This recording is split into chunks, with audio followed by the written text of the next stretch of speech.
Welcome into the best in true crime podcasting. This is True Crime Tuesday. I'm your host, Tim Dennis. Got a great show ahead today, folks. Jessica Freeberg's in with Dumb Crime, Stupid Criminals in just a bit. But first, I had the privilege of reading this wonderful book right here. I got to be able to hold it up steady first. This is Lee Goldberg's latest called Murder by Design. And it is not only a great thriller and a wonderful fictional thriller that we'll be talking about today, it's got a great sense of humor. And I love a book with a great sense of humor.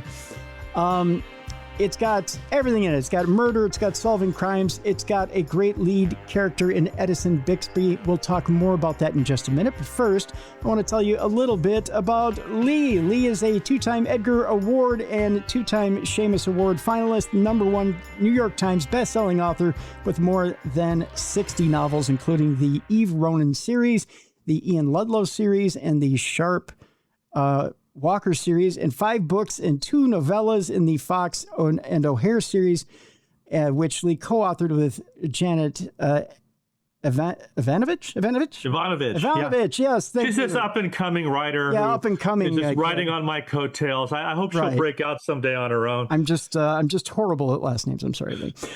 He has also written and produced many TV shows, including Diagnosis Murder, Sequest, and Monk, co-creator of the Hallmark movie series Mystery 101, and as an international TV consultant, has advised networks and studios in Canada, France, Germany, Spain, China, Sweden, and the Netherlands in the creation, writing, and production of episodic series.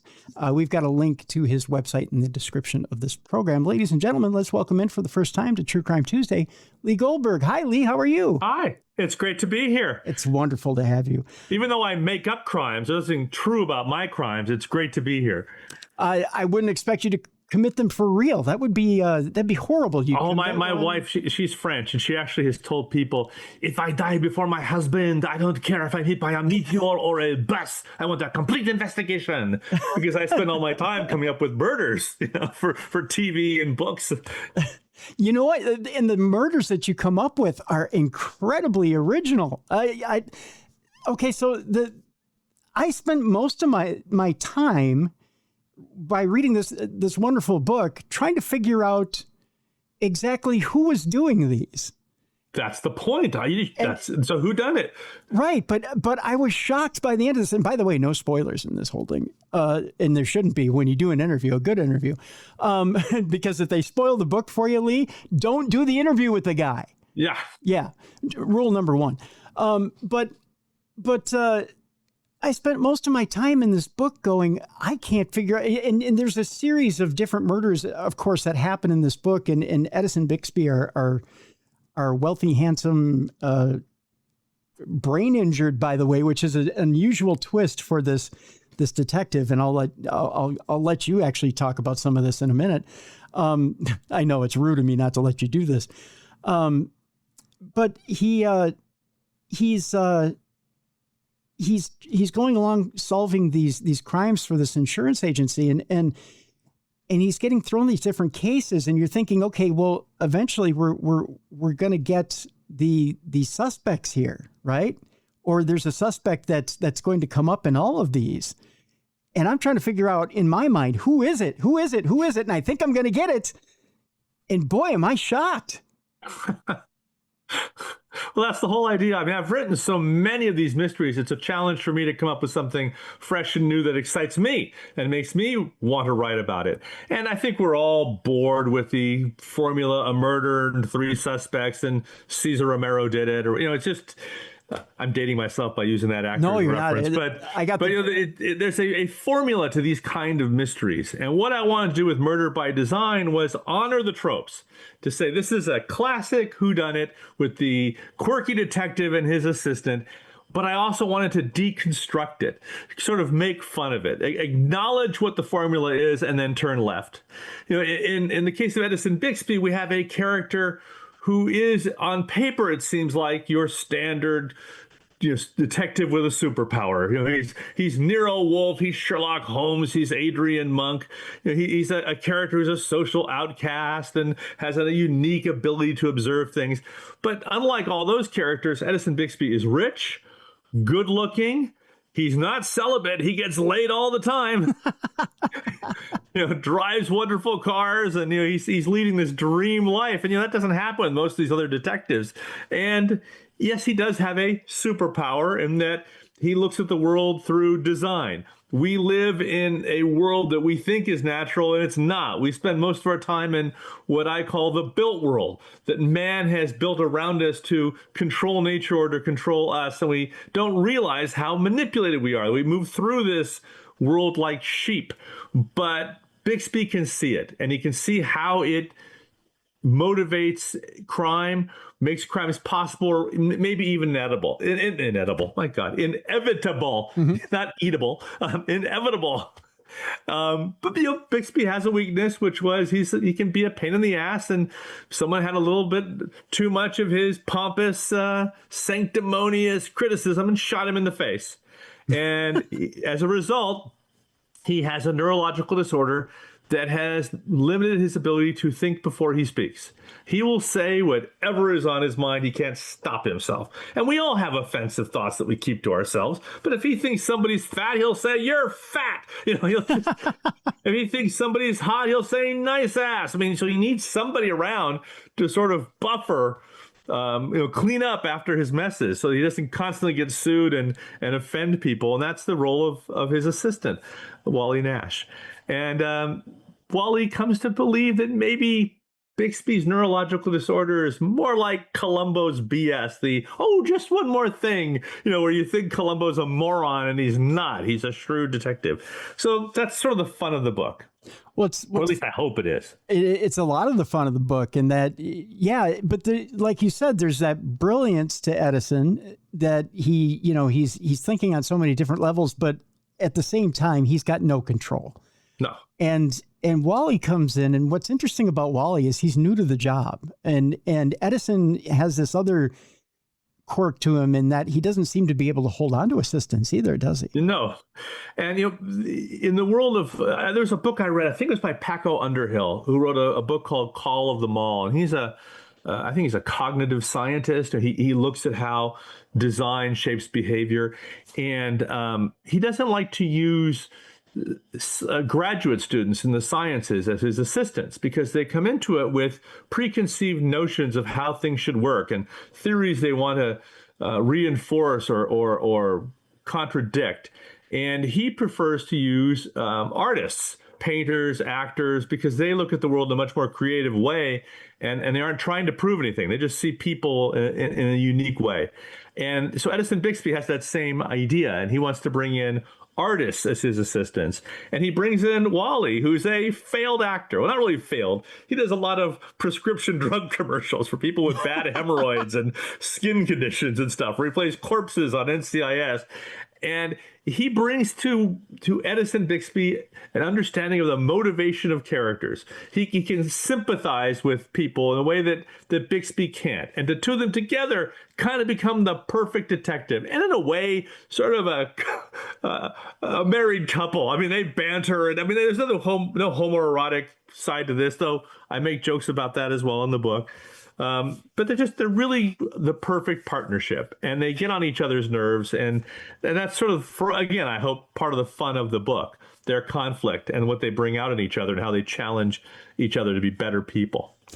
I love, just to give people just a little bit of a peek into it, I love how when Wally tries to take himself just a little seriously as an actor, Edison will come in and remind him that, well, you were sitting on a toilet trying to convince us that you were taking a medication that was going to help you with that. Don't take yourself too seriously. If you want to get laid as often as me, maybe stop doing the explosive hemorrhoid commercials and the ED commercials. But as far as Wally's concerned, those are the most interesting commercials to do, because there's so many layers in these tortured people who have such horrible flatulence they can't get a job or get a girl, and they wait for this miracle drug. He doesn't want to play characters who are trying to buy something new to stain their deck. There's no drama in that, no conflict. But people look at him and remember him from these ads. Aren't you the guy who can't get it up? Aren't you the guy with horrible flatulence? Aren't you the guy with sickening psoriasis? Well, no, I embodied those characters, but it's not me. And they were cured by the drugs that I was selling in those ads. So much so that there's another character that revolves around Edison named Detective McGregor, who has an interesting relationship with Edison, and she's calling Wally Fartman and giving him that moniker. Can you tell us a little bit about Detective McGregor? Well, in every one of these formula novels or formula series where you've got the quirky detective and his or her assistant, you always have the friend on the force, the cop who's not quite so good, who the brilliant detective always makes a fool of, always solves the crime that the cop can't, and the cop just is always there for them. And, it's Inspector Lestrade and Sherlock Holmes, it's Stottlemyre and Monk, and there's a bevy of detectives and Nero Wolfe. I mean, they're always the beleaguered, even in the Rockford Files and all these other shows, Mannix and Magnum PI, there's always the friend on the force. So I want to do a twist on the friend on the force. And this woman can't stand Bixby. At the same time, she's sleeping with him. She was his former partner. And it's a different kind of relationship between the brilliant detective and the friend on the force. And I wanted to acknowledge the cliches of the genre and honor those tropes, but at the same time sort of make fun of them. And my characters in these books are very much aware of the cultural references that they're kind of slipping into. They're aware of Sherlock Holmes and Monk and Castle and all these shows, and they reference them. So these are not characters who are not unaware of where they fit in the universe of quirky detectives. I mean, I've written for Monk, I've written for Nero Wolfe, I've written a lot of detective shows. And I wanted to acknowledge that experience. And I also wanted to challenge myself. I really wanted to write that kind of character again, but what could I bring to it that was special and different to make it unique instead of yet another character with a quote unquote superpower who can solve crimes because he or she is so brilliant and the cops are so mediocre. And that was a challenge for me with Murder by Design. And I'm in the middle of writing the sequel now, The Invisible Architect. There's something really, really special about this particular adventure, though, and that's, there's a kind of a gimmicky thing though too, and that's this Edison's home, and in particular, what's in his backyard, right? Right. And I think you know what I'm talking about. Yes. When he goes to his backyard, when that's kind of his little sanctuary and whatnot, his entire home was built by his parents. And we should probably talk about his family first. Yeah. And how his father was an inventor. He invented all kinds of weird gadgets. And his mom was an architect who liked to put a lot of character in her home. So much so that she really couldn't get a lot of jobs in conventional architecture. So she became a production designer for the studios, creating fantasy homes and fantasy facades and fantasy places, like Hogwarts in Harry Potter, or the towns and stuff in a Dr. Seuss movie, and they brought this into their own lives. They created sort of a storybook home for themselves and for their son, and so he grew up around design in all its different forms, production design and device design.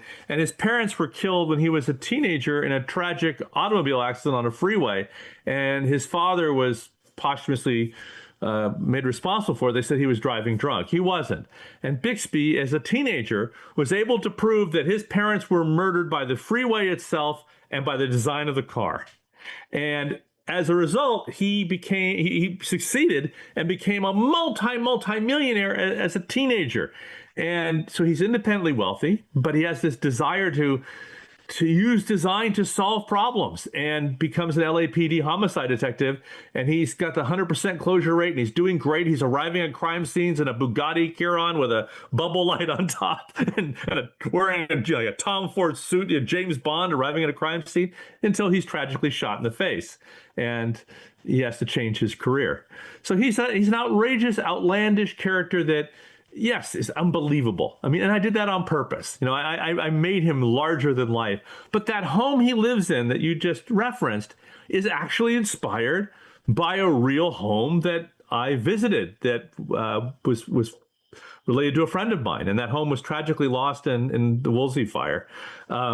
But Los Angeles is filled with storybook homes that look like they came out of a children's fable. I mean, it's a witch's house and all that, and they're not novels, but nonfiction books all about the storybook homes of not just Los Angeles and California, but all across the country. So it's not like I made this up. You can find these kind of homes all over Los Angeles. Was there really a tree that would serve you breakfast? No.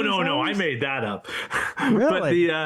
But the house itself, the way it's designed and sort of the backyard and all that is based on the real storybook houses in Los Angeles and the home that my friend's brother-in-law had built by hand out in the Santa Monica Mountains. Because I found that absolutely fascinating. The whole, I mean, what a beautiful mind, Lee, to come up with the idea that there's a tree where you could pull certain levers and. Well, I loved the Swiss Family Robinson house at Disneyland when I was a kid. I think they call it something else now, like the Tarzan house or whatever. They always change it to match some new Disney movie.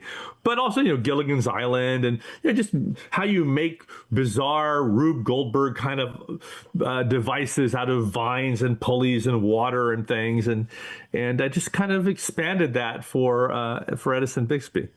Yeah, again, we'll leave it for the book for people to figure it out. But it's, the idea that you can go to the backyard and it's kind of a, you walk into a different world, but it's a world that Edison's so comfortable in. And it's kind of, the house is one sanctuary, but the backyard is a complete different playland. And it's a place where he goes to escape, right? Well, it's sort of like Willy Wonka and the Chocolate Factory. It's an escapist fantasy. He's still very much a child at heart. Yeah. Amazing. All right, tell you what, we'll take a break here. When we come back, we'll talk a little bit and get a little bit into the book and what it is that Edison is doing now that he's been essentially post shot in the face. We'll talk about that and why he's getting Wally into these certain adventures and why he's depending on Detective McGregor and why Detective McGregor is depending on him, because it's kind of a weird symbiotic relationship that the two have, and why he's getting and still involved in these certain cases and going back and forth. And we'll get a little bit deeper into this wonderful book that I have right here. It's Murder by Design is the name of the book. We have a link in the description of this program. Lee Goldberg is my guest, and we'll talk more about Edison Bixby, Wally Nash, and Detective McGregor, and much, much more.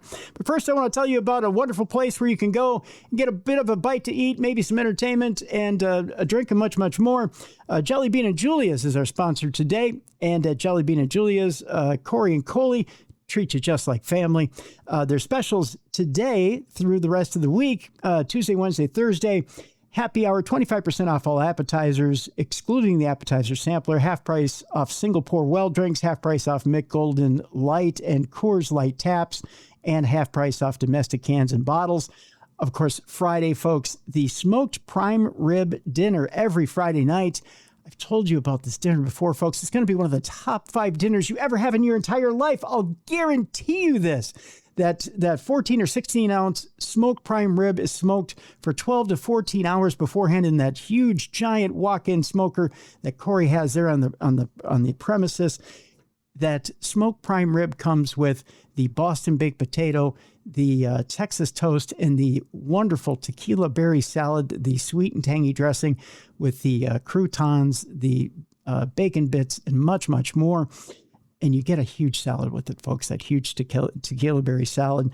I'll tell you, they start serving at 4:30 over there, and they serve it until it's gone. I'll tell you, you want to get there shortly before they start serving, or even just a little bit after they start serving, because the smoked prime rib doesn't last long. It's there, but you're going to want to get there early. Of course, on Saturday nights, you've got your entertainment. They bring in a new band every Saturday night. Sunday, you've got breakfast at Jelly Bean and Julia, breakfast on Sunday only. You've got brisket with the hash. You've got chicken and waffles and much, much more at Jelly Bean and Julia's, jellybeanandjulias.com. We have a link in the description of this program. Check them out, jellybeanandjulias.com in Coon Rapids, Minnesota, Coon Rapids Boulevard. Your new spot, Jelly Bean and Julia's. All right, when we come back, more with Lee Goldberg, Murder by Design, right here on the best in true crime podcasting. This is True Crime Tuesday.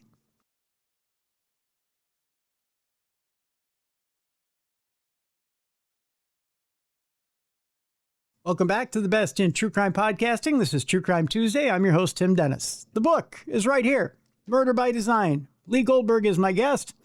And before we left you, we were talking about Edison. Edison Bixby. That's okay. I'm drooling over that smoked prime rib you were talking about. I'm sorry. That commercial. My God, I'm starving. In fact, I can't do this interview anymore. I gotta go get something to eat. I'm sorry. I think I've been shot in the face. I couldn't remember Bixby for some reason. Well, that's okay. It happens every once in a while. I get a little bit of a. I just want to remind you, I'm Lee Child, author of the Reacher novels, just in case you forgot. Yes, you're Lee Child, author of the Reacher novels, and you've written all the Monk novels, if I remember right, as well. Yes. Sorry. I was thinking of the prime rib myself. You should have served some to me before the interview. I'm sorry. I should have had some. You were describing in such luscious detail the smoked prime rib, the succulent salad, succulent salad? They do. That salad's amazing. I tell you, it's the dressing is perfect. And you had me at Texas toast. I can't resist Texas toast. Oh, it's nice and thick too. I could go on for hours about it. Actually, I try to make it out almost every Friday night, Lee, over there at Jelly Bean. I gained 10 pounds just hearing about it. I have to eat my god awful keto stuff instead. Oh, it's a good keto meal. The thing I didn't mention about the restaurant is they cook everything in all natural oil. So they use like an avocado oil, and they use it's all healthy stuff. They don't cook in unnatural oils. Oh, in that case, I'm not going. I like food that's as unhealthy as I can get. Yeah. So they cook in natural fats. So it's a great place to go eat. So that's actually my nickname, Natural Fat, which is why I'm on the keto diet. That's actually mine too. It was my nickname when I played baseball. So it was Natural Fats. So Minnesota Natural Fats is what they called me.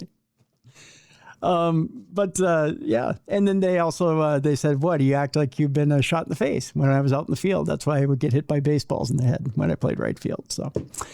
Yeah, but that's just a little bit about me, Lee. So good to know. Yeah, all good stuff. I will not be driving with you. Yeah, you probably shouldn't. It's a horrible chance to take with your life. Anyways, this is the book right here, Murder by Design.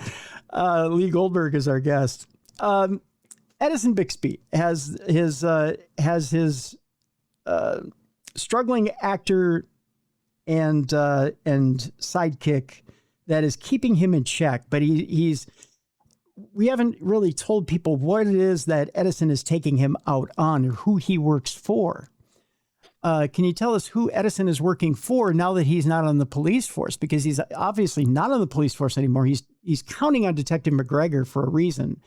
Detective McGregor has the shield still, and he's needing access to the police force. Who is it that Edison Bixby is working for, and why? Edison Bixby works for Triax Global Insurance, the same insurance company that won't insure the LAPD anymore because of all the lawsuits they lost because of Edison Bixby and the offensive things he says because he got shot in the face. But they don't have the same kind of liability at the insurance company. And he is great at solving crimes, and not so much crimes, but he investigates insurance claims and he can find fraud or the real cause and all that. And in this particular case, it's in a sense, an impossible crime.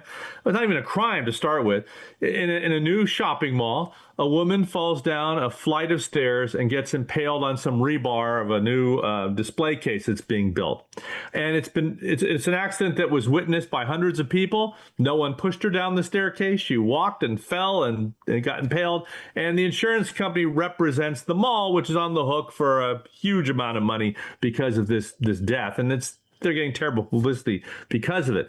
Now, Edison Bixby looks at this trip and fall and says, it's not a trip and fall, it's a homicide. And it's like, what?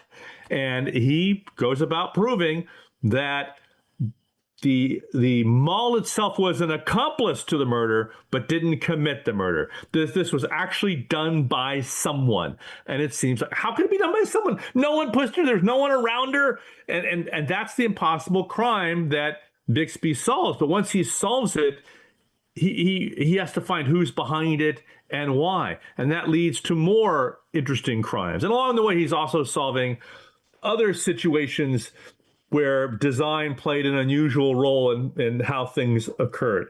He believes that the best way to solve a crime is to look at the environment around it, at the design that made that crime possible.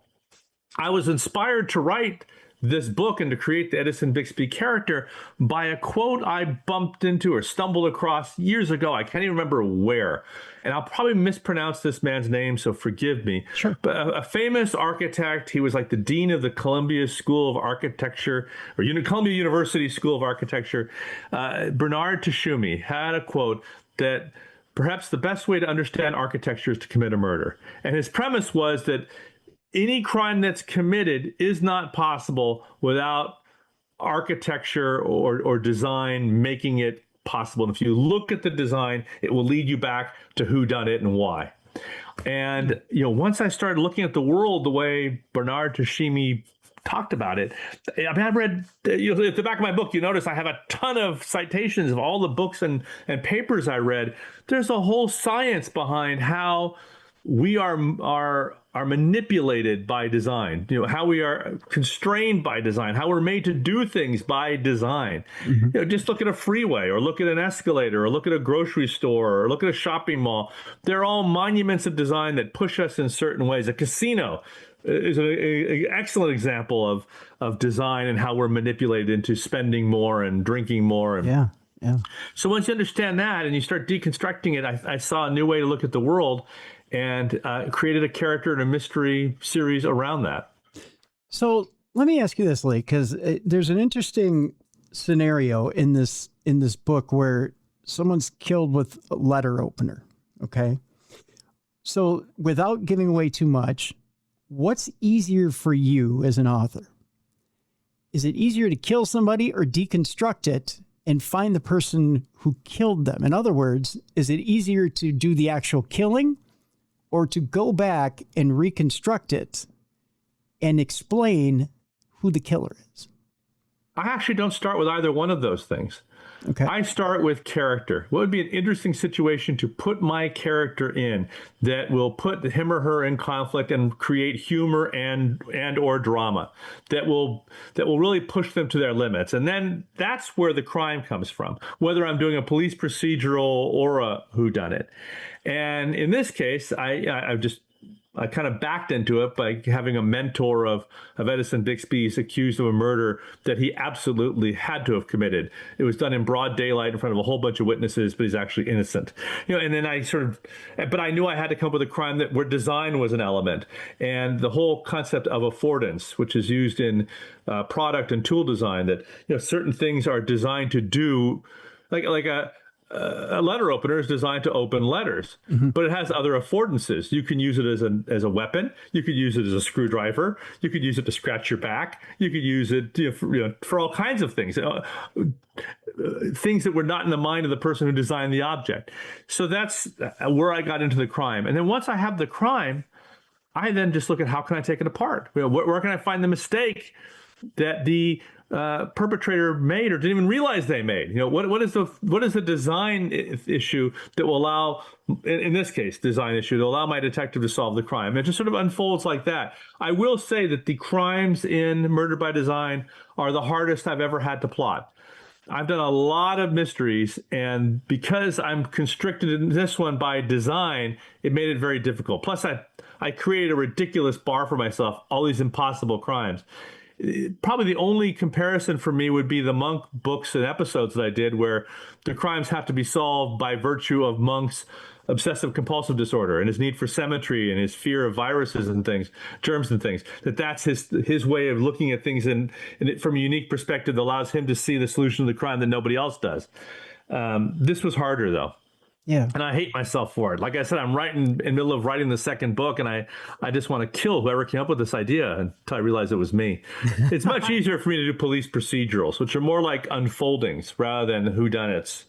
I should give a plug to this as well. I'm also have a new TV series that just premiered on Acorn called You're Killing Me, starring Brooke Shields. Okay. And it's a lighthearted whodunit. And it's also, in a way, the formula, brilliant detective and friend on the force. But they're lighthearted whodunits that aren't used aren't using design to solve the crime. It's just deduction and cleverness and a keen observation. But that's sort of my thing. It's like I like the puzzle. It's a narrative driver that pushes the story along, and I'm not sure I could ever tell a story that didn't have a murder or a crime in the center of it. Do you enjoy the handcuffs better than the wide open whodunits? The handcuffs? You mean the police procedural? Like this new book, Murder by Design. I consider this the handcuffs. The putting on the handcuffs are the limitations of staying within the structure of the theme. Well, what I like is to challenge myself. So probably my most successful books are my Eve Ronin series of police procedurals. They do extremely well. I'm about to start the 8th one as soon as I finish this book. But I'm also doing a lot of other police procedurals. I have an arson investigator series, and I had this desire to get back to the whodunit just for fun. Okay. And also sort of a palate cleanser for myself, so I can go back to my police procedurals refreshed. And that's what it is. It's just me entertaining myself, and if I'm lucky, you, the reader or the TV viewer, will be entertained as well. Oh, great. Okay. So to you, what's the most challenging? What really taxes you creatively? Coming up with a crime that can only be told in my book or in the TV show that I'm doing. A crime that's a reflection of the person solving it. That a crime that could not be done in any other series of books or any other TV series. That I believe that the most successful stories are the ones that spring from character. That you can't extricate the character from the mystery. And that is the challenge for me and the fun for me. And I think that hopefully that's what makes my books and TV shows successful, is you can't just lift the story up and put it in another show or another series of books. So do you ever see yourself writing something for the page and go, I can never see that being done on film or TV, or does that not factor into what you write on the page? No, in fact, I write everything with an eye, so it'll be in TV. I can't help it because I write for television, and most of my books get optioned for film or television. So I want my books to be very film and TV friendly. Sometimes I'm constrained myself because I'm aware of the production demands. Mm-hmm. I'll be writing something in my book and realizing, oh my God, this will cost a fortune. And I have to stop myself because I don't have to budget it. I'm not shooting it. It's okay. Let someone else worry about how to make it on film. But no, I very much write my books as movies and TV shows in terms of the momentum, in terms of having dialogue and action drive the story as opposed to internal monologues. I really want the reader to feel when they're reading my book that they're watching a movie unfold in their head. I want the writing to disappear and for them to be in the middle of the action. Now, that's a little bit different with Murder by Design because this book is written first person from Wally Nash's point of view. So the writing is very present. You're very much aware of Wally's commentary and how Wally sees the world. But most of my books are written in third person. So it's an objective narrator, and my authorial voice tends to disappear, as opposed to this book where it's all authorial voice because it's Wally Nash's personality. It's the world filtered through this actor who's not entirely a reliable narrator. Plus, he's talking about the struggles of writing a book for the first time and what the formula is and how he's supposed to be doing it. So that's also part of my fun at showing people how to use a cliche, how the sausage is made. And two, when I was reading this book, I see it through a cinematic scope. I don't know.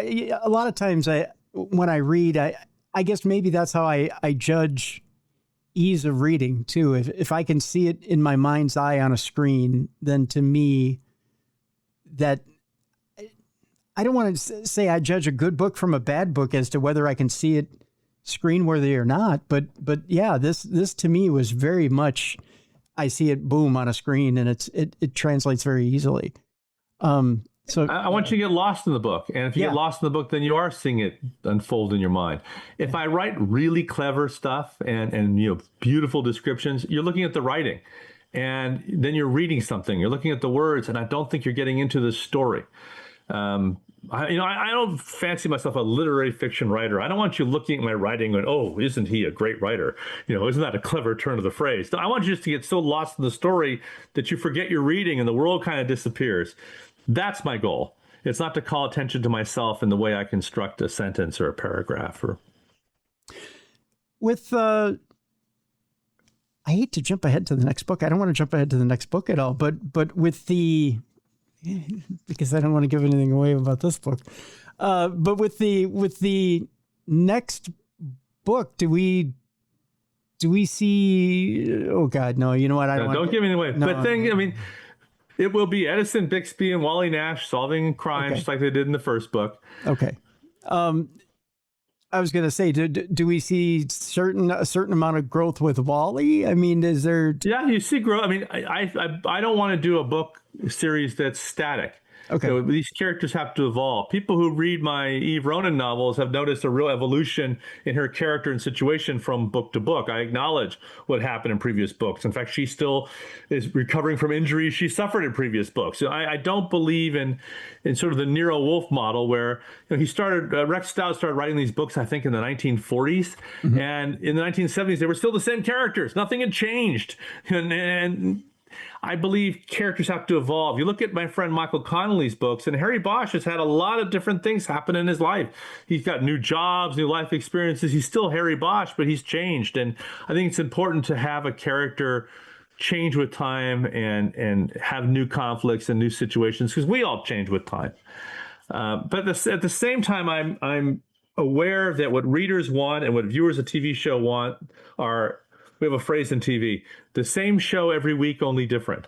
You come back to a book for pleasures you know you're going to get, and you want those pleasures to be satisfied and those expectations to be satisfied. So I want to do that. I want to give you what you now will expect from a Edison Bixby story, but I also want to move things forward and challenge you and surprise you. One of the things I found really, and the reason why I hesitated a little bit, Lee, is one of the things I really liked about Wally is although he is that struggling actor, he's wanting to get one foothold in Hollywood, and at the same time, he's really enjoying what he's doing with Edison, right? Yeah. And he's kind of a man between two worlds right now. Yes. And he really would like to kind of pursue what he's doing with Edison, but at the same time, he's kind of on that verge. He kind of wants to, he thinks he's going to be the next James Bond or the next Marvel superhero. He just feels he's one, antacid commercial away from being discovered. That's right. And there are actors, Tom Selleck and so many actors, Bryan Cranston. I mean, all started in commercials, and in bit parts in TV. They weren't movie stars overnight. Harrison Ford did 1 million TV shows before he got discovered in Star Wars. If you look at old 1960s TV series, you see Gene Hackman and Robert De Niro and Robert Redford all guest starring in TV shows, playing small parts.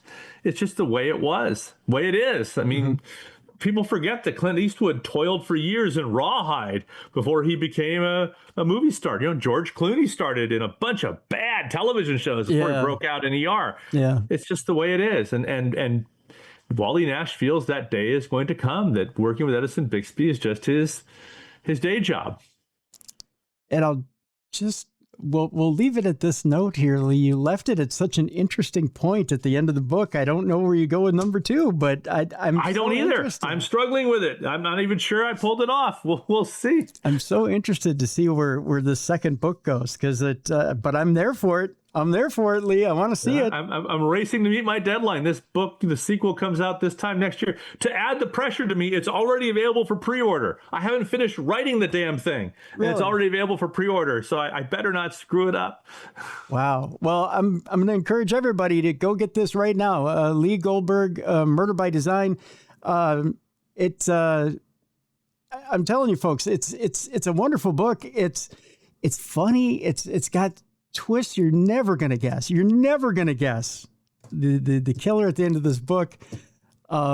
It's the dynamic between Edison and Wally is absolutely amazing. And Detective McGregor, the three of them together, I think, is one of the best dynamics you're going to read in a book this year. So you're absolutely going to enjoy it.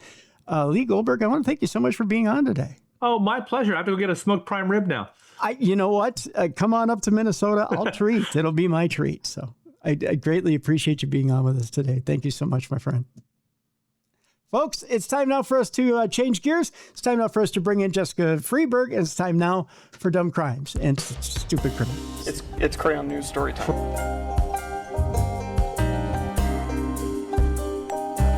What happened with this dude, Christ Bearer?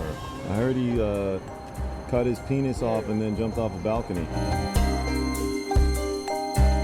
Suspect pulls gun from butt, shoots twice at Denver police.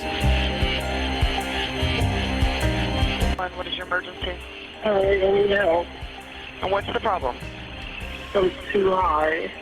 You're too high?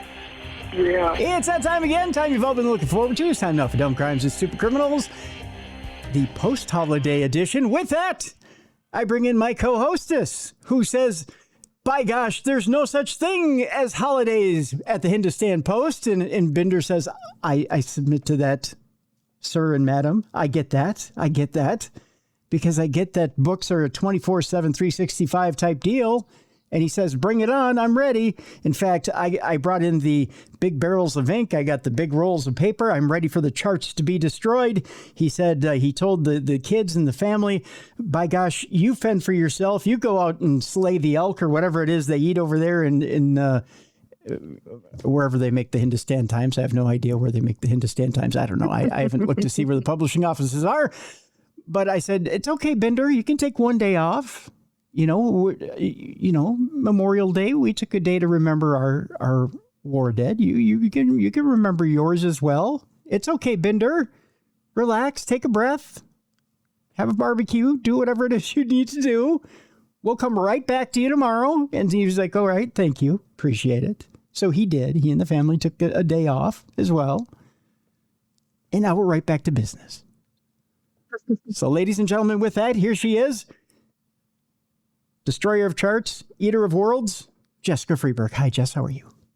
I'm good. I'm glad we gave Bender at least one day off. I feel bad for the fella. Oh, no. I mean, everybody needs a little bit of rest. He was grateful for the day. Yeah. I was too. Yeah. Well, you know, it's one of those things. I had an unusual weekend. I don't know about you.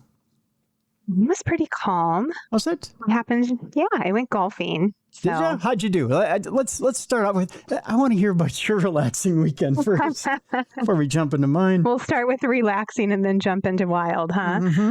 Yeah, we went with the whole family. So there were 8 of us. It was my family and then my parents and my brother. And I always do really well with my driving. I can hit like a beast, but I'm a terrible putter. So that always ruins my numbers at the end. Yeah. Short game isn't so good, huh? Nope. My short game stinks. Not good. You can get it there, but not quite knock it in. I can get it there pretty quick, but yeah. Yeah. Interesting. All right. So now I'm curious what happened to you this weekend. So my mom tells me, well, I'd like just a little bit of time if I could. Could we go to lunch? I'm like, well, okay, sure. I'll carve out some time. So I went down to her this weekend and I don't know. We have one Cracker Barrel in the state, which is in Lakeville, right? And yep. I like Cracker Barrel every once in a while. I like, it's good. It's cheap. It's, it's good food, right? It's like home cooking. It is, right? So I said, well, let's go to Cracker Barrel for lunch because I haven't been in quite some time. And it's actually, I had breakfast because I like breakfast at Cracker Barrel.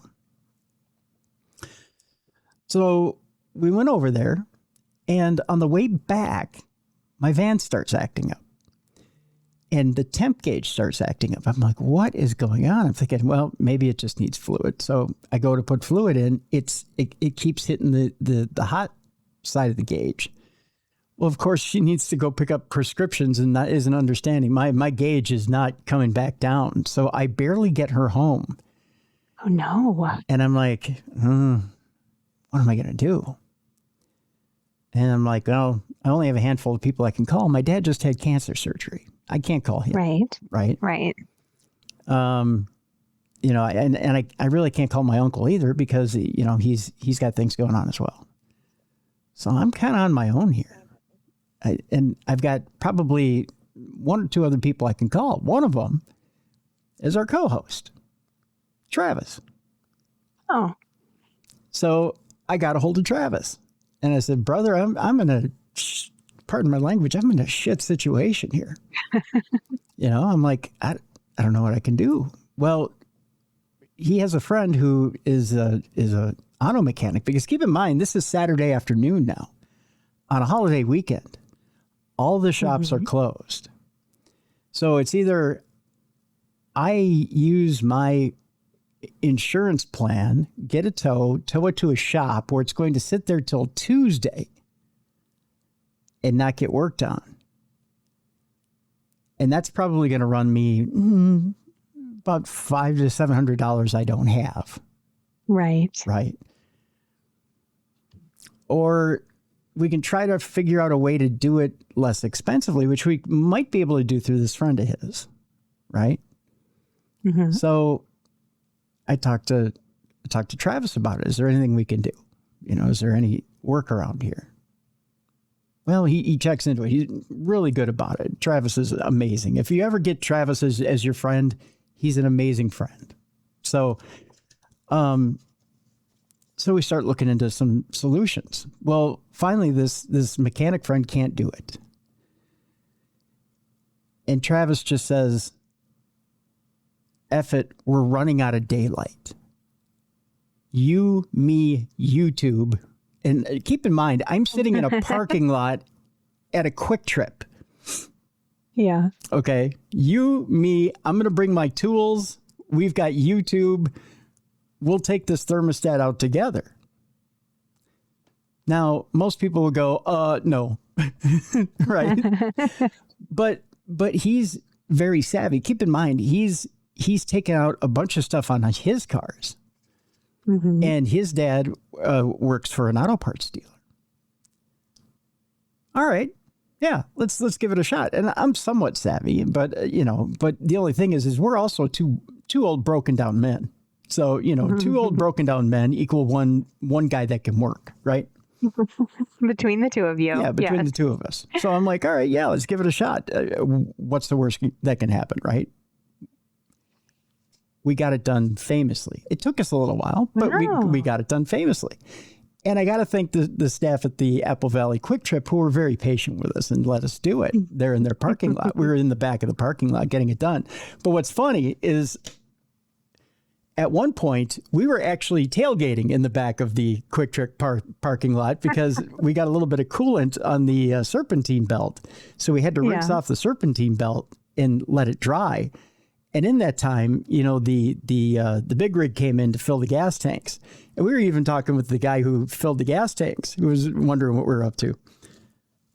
So it ended up being, about a 4.5 hour deal where we were sitting in the back parking lot at Quick Trip. So it was an exciting Saturday night. It was a lot of fun. I had a way blast. to come through, Travis. Right. So I want to thank Travis publicly on air because without him, I'm doomed. I'm done. I'm cooked. Right. Not only that, but being a good friend and a good brother to come by and do all that. And I know he got in trouble at home, for dropping everything and coming and helping because he's got a family life. But But to do that and save my bacon, and then on top of it, it wasn't like he was coming out and playing or anything like that. He was helping me out. We were working the entire time. He was being a good Samaritan and a good friend. Yeah, exactly. So so it was, but it was also a lot of fun just to hang out with him and joke around as we were fixing the car. So it was a lot of fun Saturday night. I had a good time. So yeah, those are our bonding moments. The ones we're not planning on, and they're kind of like putting out a dumpster fire together. Yeah, with memories. Yeah. When you're deep in the shit and you've got no other place to go. But it was a lot of fun. It was a good time. Oh, so. I'm glad you guys got it worked out though. Car stuff is so stressful, and it's like the money you don't want to spend, like even if you had the extra money, like that's not what you want to use it for. Right. Yeah. But at the same time, I mean, it's a necessity, right? We have these cars that are necessities, so you gotta do it, right? But But at the same time, if you're gonna, you could spend it on a night out that or you could spend it, having some fun in the Quick Trip parking lot. It's one or the other. A different kind of night out. That's right. A different kind of night out. So yeah, it was a lot of fun. So thank you, Travis. It's greatly appreciated. I had a great night, brother. Appreciate it. So, but that put me way behind on the entire week. So it was, I was rushing on Yeah. Sunday to get things done. Which, by the way, Travis also helped me with Dumb Crime, Stupid Criminals today as well. He ended up giving me 3 stories for today's cast. So there you Wow, go. Travis, you're just swooping in like a superhero, brother. I know, right? He just came in and he was like, here's some stories. I was like, oh, thank you, because I was behind. Yeah. So with that, we'll jump into today's cast. All right. Let's go. Yeah, let's go. We'll start it off with something kind of ironic. I don't know if when you were younger, you watched boxing at all, Jess, but I happen to be a huge boxing fan when I was younger. And one of my all-time favorites was Sugar Ray Leonard. Oh, yeah, for sure. And it turns out he's got a little bit of a tumultuous family life himself. He does? Yes. His son was arrested for trying to break into the family home. Oh, no. Yeah. Daniel Ray Leonard, son of legendary boxer Sugar Ray Leonard, was arrested at his father's home on Wednesday of this past week after allegedly trying to enter the residence. TMZ Sports was the first to report on the news. The arrest occurred early Wednesday morning, and while charges were not immediately available, online records show that 25-year-old Daniel was booked on a misdemeanor charge.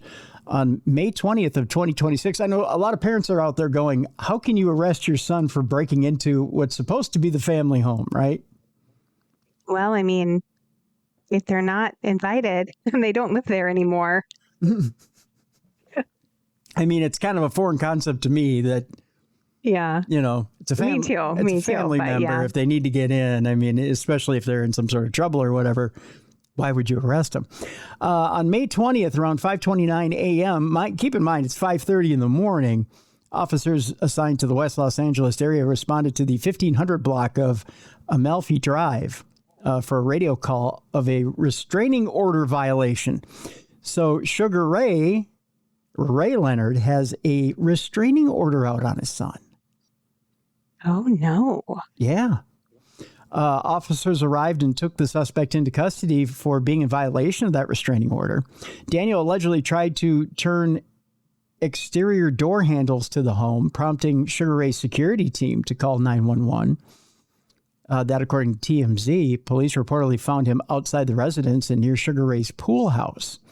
Sugar Ray, who is 70 years old, had filed a restraining order against his son on Wednesday, according to court records viewed by Us Magazine. Circumstances around the restraining order are currently unclear, including whether that was related to the arrest. Hearing is scheduled for June 15th on the entire case. Daniel is one of 2 children that Sugar Ray, whose real name is Ray Charles Leonard, shares with wife Bernadette Robbie. They're also parents to daughter Camille, who's 29. Sugar Ray and ex-wife Juanita Wilkinson were married from 1980 to 1990, and are parents to sons Ray Jr., who's 53, and Jarrell, who is 42. Sugar Ray has not commented publicly on his son's arrest, but has remained active on social media throughout the day. He posted a photo of himself via Instagram on Thursday, May 21st, as part of a paid partnership with Skechers. The picture appears to have been taken in front of his house, where he posed in a yellow polo, khaki shorts, and naturally Skechers shoes on full display. So he didn't let that get in the way of business, evidently. So Yeah. I guess the world turns and the world goes on, right? Keeps on rotating. Yeah. Yep. He did write earlier on Daniel's birthday. So happy to be with my son Daniel this weekend with a photo of Daniel, Camille, and Robbie. So I don't know what's going on there, but So they were getting along for a minute. Yeah. And then they weren't. then they weren't. Of course, people may remember that Sugar Ray won a gold medal at the 1976 Summer Olympics. He competed in the light welterweight weight class, and he also won some titles as well in that class. So, Yeah, I gotta think there's a lot of layers to the story that we're not hearing. So yeah, there's a lot there. There's a lot there. complicated family relationships. Right. Here's some. We'll call this one "Dumb Cops, Stupid Gang Signs." Oh, Yeah, this one is in New York. Some New York Police Department cops are under fire for flashing symbols at a McDonald's. gang signs that, believe it or not, might be kind of timely because they were in a McDonald's, because they have to do with a gang that's got Mac in the title. I think that's why they did this. It might have been a joke. It's a bad joke. Not a very funny one. No, right. Some NYPD cops are under fire for flashing symbols of NYC's most violent gang. There are signs of trouble. 2 uniformed cops from the Bronx were caught on camera flashing apparent hand signs of the violent Mac Baller Brims, a subset of the Bloods, considered NYC's most lethal gang. Now, see, they're in a McDonald's, and that's where this was shot. The viral updated photo is now the subject of an NYPD probe and appears to have been taken at a McDonald's and shows 2 masked cops alongside an unidentified young man. Now, here's the thing, okay? Bloods wear red. This young man is in blue. So I got to think that this photo here, Jess, is a joke. But they're all very stone-faced, right? Yeah. But the cops it's definitely not a funny one. No, I mean, it doesn't look funny, but I mean, they're all mean mugging, right? Right. But I mean, it's street humor. It kind of is. One officer is pointing his fingers down in the image and crossing his middle finger over his ring finger, the calling card of the Mac Baller Brims. The other cop also flashes an apparent gang sign, bending it back his index finger and holding his other 3 fingers out. Both cops were modified on Friday, stripped of their guns and shields while the disciplinary process plays out, according to an NYPD spokesperson. Lawyer and former NYPD officer Eric Sanders said the signs were authentic. These are Mac Baller Brim signs, he said. Those cops need to be modified. He was referring to disciplining the cops by putting them on desk duty or modified assignments. Retired NYPD Assistant Commissioner of Youth Strategies Kevin O'Connor agreed the cops were trying to make gang signs, but not doing it very well. So, yeah, that's why I'm thinking maybe this was a bit of a joke, you know? I'm sure it was intended as a joke. I'm like 100% had to have been intended as a joke, but yeah, you got to kind of be careful. Gang stuff is scary. It is. And scarier than zombies, Tim. It can be, yeah. But the fact that, you're in a McDonald's, it's a Mac Baller Brims, it's, da-da-da-da-da, here's my gang sign. It's, yeah. It looks like they're trying to make blood signs, he said. The one on the right is trying to make the Mac Baller sign, is what Kevin O'Connor says. You have to look at the context of the picture, he said. The kid in blue... So were they messing around with him? The Bloods embrace the color red, and their arch rivals, the Crips, use blue. That's why I say the photo doesn't make much sense. No one there is wearing gang colors, but they're flashing blood signs. So it doesn't make a lot of sense. It's not a very coordinated photo. Put it that way. Right. Right. It'd be like me going, "Go Vikes," and I'm wearing Green Bay Packers colors. It's, right. Yeah. The disturbing photo was posted on May 4th on Instagram by a user called Michael Clancy 1312. The account didn't respond to requests for comment, and it wasn't clear who originally posted the image. Officers kitted out in balaclavas and beanies, throwing gang signs and posing like street enforcers with a civilian in a fast food spot. An ex-user called Brooklyn Patriot wrote, reposting the picture, "This isn't community policing. It's cosplay for the very criminals that they're supposed to be deterring," said someone else. NYC at NYC Mayor and at Governor Kathy Hochul. "Who exactly are you hiring for the NYPD?" the post continues. See, again, I think this might be a joke photo that went a little too far and probably went into the wrong hands. Yeah, it wasn't received well. We can say that with confidence. Yeah. It says here, there is one quote here from someone. One Bronx cop said of the photo, it's a complete disgrace. Taking a picture like this, even as a joke, sets a bad image and diminishes the department's long efforts of combating gangs. But a law enforcement source says the cops were just joking around. They saw a kid they know and they were messing around in the photo. They had no idea it would go viral, said the source. So it's so there you go. If they were trying to make it go viral, no one would have seen it. But because they didn't want anyone to see it, it went viral. That's Exactly. how that works. That's right. Yeah, they tried to keep it under wraps and, private joke, and it never ends up They're being just being silly. No one's going to see this, and then everyone sees it. Well, someone got a hold of it and went, "Oh my God, this is funny to me." I bet you this would be scandalous to a bunch of other people because it's kind of an insult. I mean, it really is an insult, especially if it gets back to the Bloods. So, yeah. So someone said, let's release it and see if it'll go viral. So they did. Our next story, a substitute teacher who was found passed out drunk in middle school in the pickup line had a 0.376 blood alcohol content and a bottle of Skol vodka in her car. So, well, what a way to start your day. Or end it. I mean, it may be one of those things. Oh, pickup line. Yeah, not drop off. Yeah, pickup. So, when the day is done. What was she doing all day during class?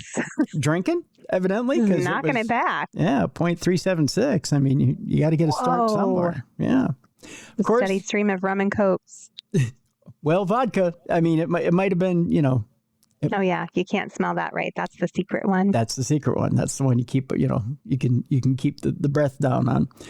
I believe I got this one. Did I get this one from Tony or from Jana? I'm trying to remember. This one was sent in from a listener, and so thank you, folks. By the way, if you have a story for us, tim@darknessradio.com. A Florida woman, and by the way, we're going to Florida on this one. Surprise, surprise. Fort Myers, as a matter of fact. A Florida woman who was working as a substitute teacher at a middle school was allegedly found passed out drunk on school grounds. 49-year-old Jennifer Jennison was arrested on May 14th after police said she was found unresponsive in her car, which was in the pickup line at Fort Myers Middle School in Fort Myers, Florida.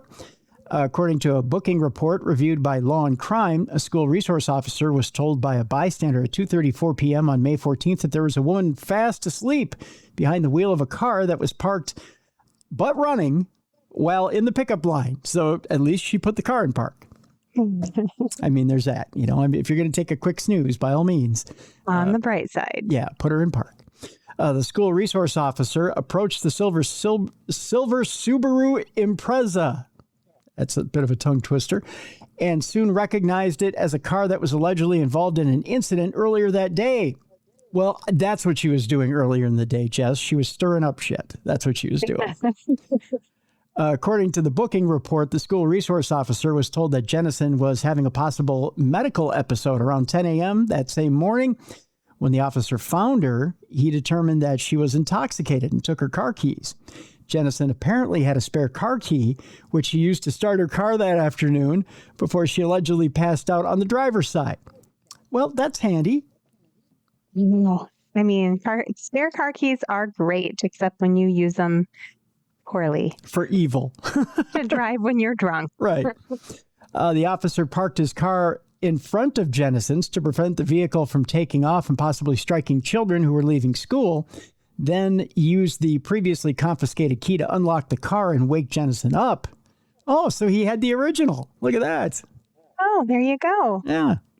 After a few attempts, the officer was apparently able to rouse Jennison, who allegedly showed several signs of intoxication, including me too.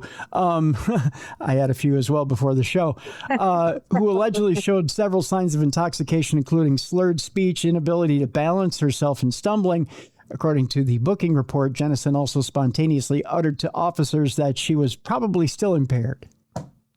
Huh? I know. At least she can admit her wrongdoings, right? Yeah, exactly. At least she came forward and told the truth. Police said Jennison agreed to participate in a field sobriety test, after which police determined that she was impaired. A breath test was administered, and Jennison allegedly had a blood alcohol content of 0.376. That is exactly over 4 times the legal limit in Florida. Dang. Yeah. Whoa. Yeah. In fact, she was working on 5 times. She's between 4 and 5 times the legal limit. Oh, boy. Yeah. An open bottle of Skoll vodka, which, by the way, we can go, Skoll. There we go. it's a little Vikings tribute. Was also allegedly found in Jennison's car. Jennison was read her rights and then arrested. Law and Crime reached out to officials at the Fort Myers Middle School to confirm Jennison's current employment status. My guess is fired, but did not receive a response. Probably because they're still reviewing. Yeah. Jennison was charged with DUI and booked into the Lee County Jail. She posted $2,500 bond and was released on May 16th. She's scheduled to appear in court on June 1st. So there you go. Speaking of being a little lit on this holiday weekend, if I were going to use a certain type of drug, I want to be on the type of drug this man in Indiana was on. Ooh, what was he doing? Well, Jess, I'll tell you. Because you're on some good drugs when you're dancing in the middle of a roadway while holding a rare turtle. Oh, he's having a little dance with a friend. By the way, Dancing with Turtles, my Native American name. Yeah. I bet a lot. Mine is a running bear. Running bear? Oh, well, see, yeah. I bet a lot of people don't know that Dancing with Turtles is my native name. So, yeah. Mainly because I'm not known for my speed. That's why. Yeah. You're just over there dancing with turtles and I'm just streaking. I didn't get the bear reference, but now I do. Yeah, in fact, my old baseball coach used to call me Dancing with Turtles. He sounded. Is that what you did out in the outfield? Actually, that was when me running to first after I did a hit. He'd be like, "Come on, Dancing with Turtles." He sounded a lot like Arnold Schwarzenegger because he was from Austria. Oh, was he really? Yeah, Arlo Brunsberg. Yeah. Nice. Yeah, I used to make fun of him in the dugout. He never knew it was me. I would hide my voice. I go, "Come on, Dale Hiley, get the hit." Yeah. So he used to hate me. Huh. He hated me. That's the only. See, that's why I'm doing this now instead of playing baseball. Oh, yeah. Otherwise, you'd have a whole different career path if you just would have been nice to that coach. Yeah, and focused, right? Yeah. Yeah. Anyways, we go to Harrison County, Indiana, where an Indiana man is behind bars after police say he was found dancing in the roadway while holding a rare box turtle and carrying methamphetamine. Oh. I guess meth is the drug of choice when you want to dance with turtles. I mean, it'll definitely loosen you up. That's for sure. Yeah, it'll get the party started, I guess. It'll make a lot of things that don't make sense seem like they make sense. Oh, yeah. Yeah. Indiana DNR officials announced Tuesday that a man had been arrested in Harrison County after conservation officers found him dancing along a local street. The man was reportedly holding an eastern box turtle, which the DNR said is illegal. Put that box turtle down, sir. It never asked to dance with you. Eastern box turtles are long-lived, slow to mature, and have few offspring per year, and may not be collected from the wild, a Facebook post read. The man was reportedly found to be carrying both methamphetamine and drug paraphernalia. DNR said the man was arrested on drug charges and booked into the jail. Meanwhile, the turtle was reportedly unharmed and wasn't offered meth, I guess. So the guy was bogarting the meth. Conservation. I mean, that's the plus side. He didn't give the turtle meth. Well, or it's a negative. I mean, really, you should share. I mean, sharing is caring. That's true. Yes, sharing is caring. Conservation officers released the animal near the area where it was removed and returned to its natural habitat. I'm sure the turtle was a little shook. I'm sure the turtle's never been dancing before or in the presence of meth, one or the other. While eastern box turtles are not considered to be a federally endangered species, they are considered rare throughout the Midwest. If you want more information on box turtles from the DNR and the laws surrounding them, I can provide you a link. Ask me privately. I'm sure it's not a huge thing. I'm sure a lot of you out there aren't concerned about the eastern box turtle in the Midwest.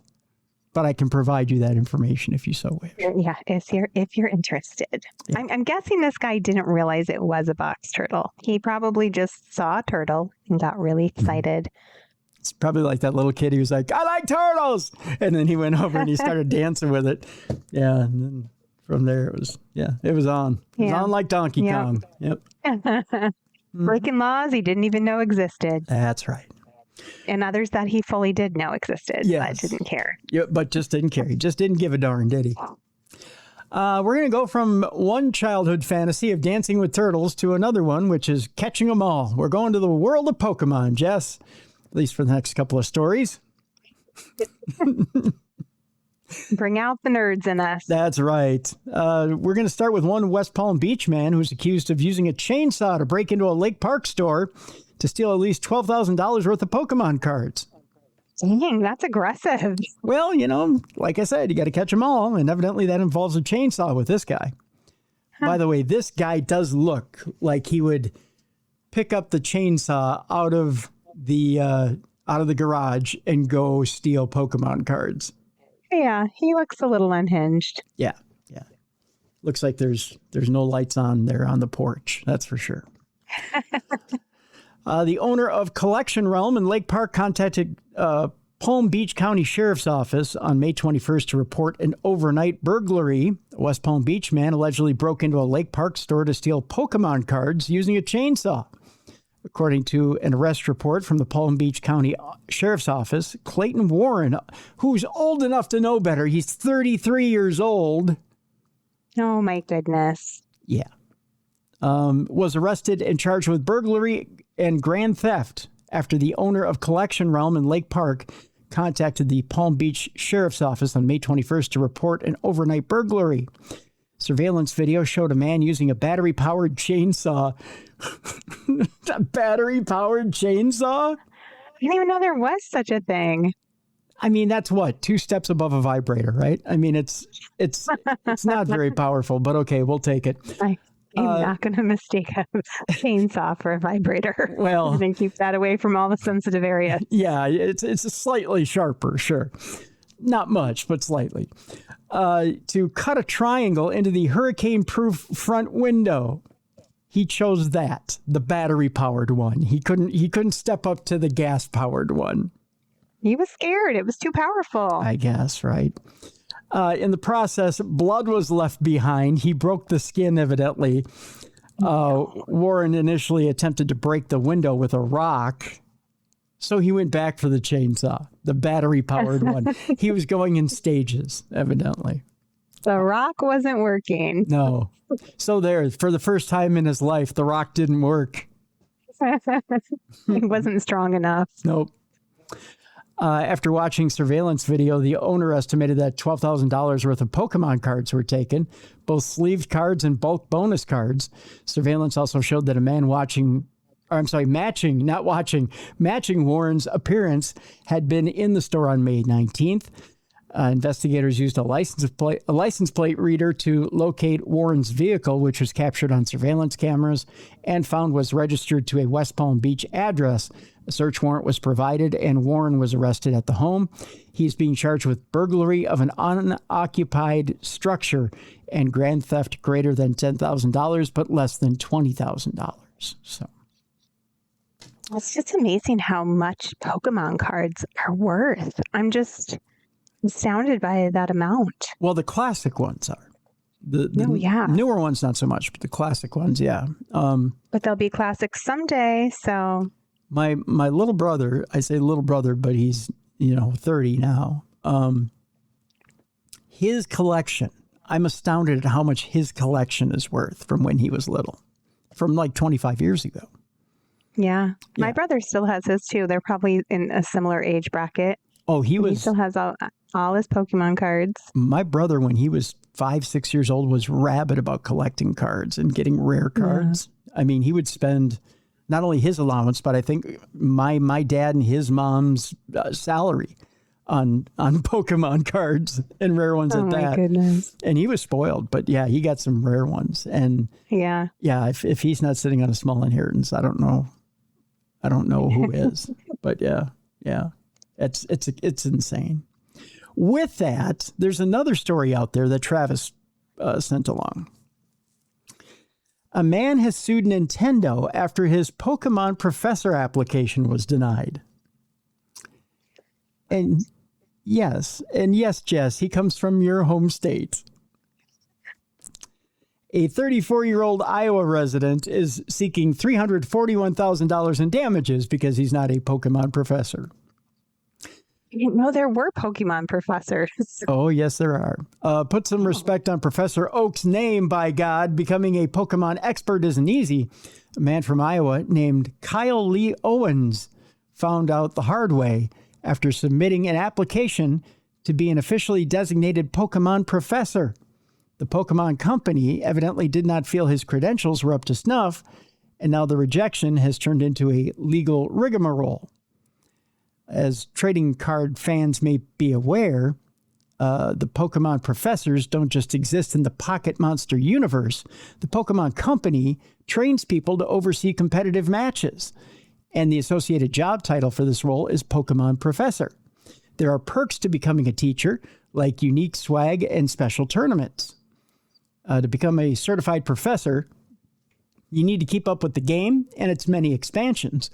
Many of the core values associated with becoming a Pokemon professor are basic things like being honest, being responsible, and having integrity. Oh, so what? Kyle Lee Owens doesn't have integrity? I guess not. Huh. Owens passed the initial test to become a Pokemon professor with flying colors, according to the lawsuit spotted by Iowa Capital Dispatch, and began the onboarding process to become a Pokemon professor. As part of that, Owens was asked to submit a background check. It was here that the Pokemon company learned that Owens had a low-level Illinois felony that was more than 10 years old. Well, you can't be a Pokemon professor with a felony. I guess not. He also had a pending arrest warrant in another state for failing to appear in court on misdemeanor charges of disorderly conduct by engaging in fighting, possessing, repairing, or selling an offensive weapon, and criminal mischief through damage to property, according to the court filing. Now, the Pokemon company revoked Owens' application for the program based on misdemeanors, according to the suit. Huh. Sorry, Kyle Lee Owens, you won't be catching them all, Professor. You gotta have a clean record for this gig. So what? He'd just be a teaching assistant at that point, wouldn't he? Yes. He wouldn't be a professor? Yeah. It's not quite the clout, is it? No. You won't be pulling down that Pokemon poon as a teaching assistant, will ya? Is there such a thing? Do we call the professors doctor? I mean, are they doctors of Pokemon? No, I think you're just a professor. Yeah. Okay. Yeah, I don't think you end up being anything other than, right? I mean, you can't really... It's just weird. There's so many things in the world I don't understand, and that is on the list as one of them. Yeah. By the way, Owens is seeking $341,000 in damages and to be instituted as a Pokemon professor, even though he's a cold criminal. What does one do with Pokemon professorship? Like, is there a school they teach at, or that's just like... No, you get to oversee the tournaments. You're the man. You're running those tournaments, Jess. Yeah. I see. Yeah. Huh. Which is really cool if you want to hang with teenagers. I mean, which is kind of creepy. A little bit, yeah. I mean, you might hang with some older people, but I mean, nobody over what, like 30? Yeah. I mean, it's probably the age is going up every year, though, because, I mean, people are hardcore. They got into it like your brother and my brother as kids. Yeah. And they just never let it go. I guess. And it wasn't a thing of my generation, so I just don't understand it. Mm-mm.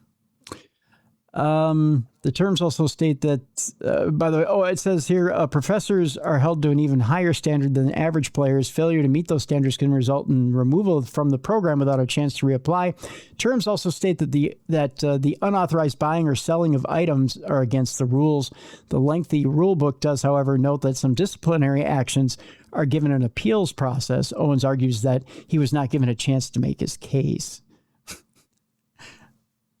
Dude, they say right there in the rules, you can't have any misdemeanors or felonies. You got to be pure of heart, I guess, to be a Pokemon professor. Who knows? They set the rules. Owens also believes the Pokemon company's decision was unfair, and failure to appear mentioned in the background check refers to an event that happened a decade ago, he says. He says he was not convicted and that the incident has no bearing on his ability to be a good Pokemon professor. He believes he can still run a good game. I mean, and he probably could, but the rules are the rules. That's right. Rules are the rules. We got to follow them. So that's that, and that's it, and that's that.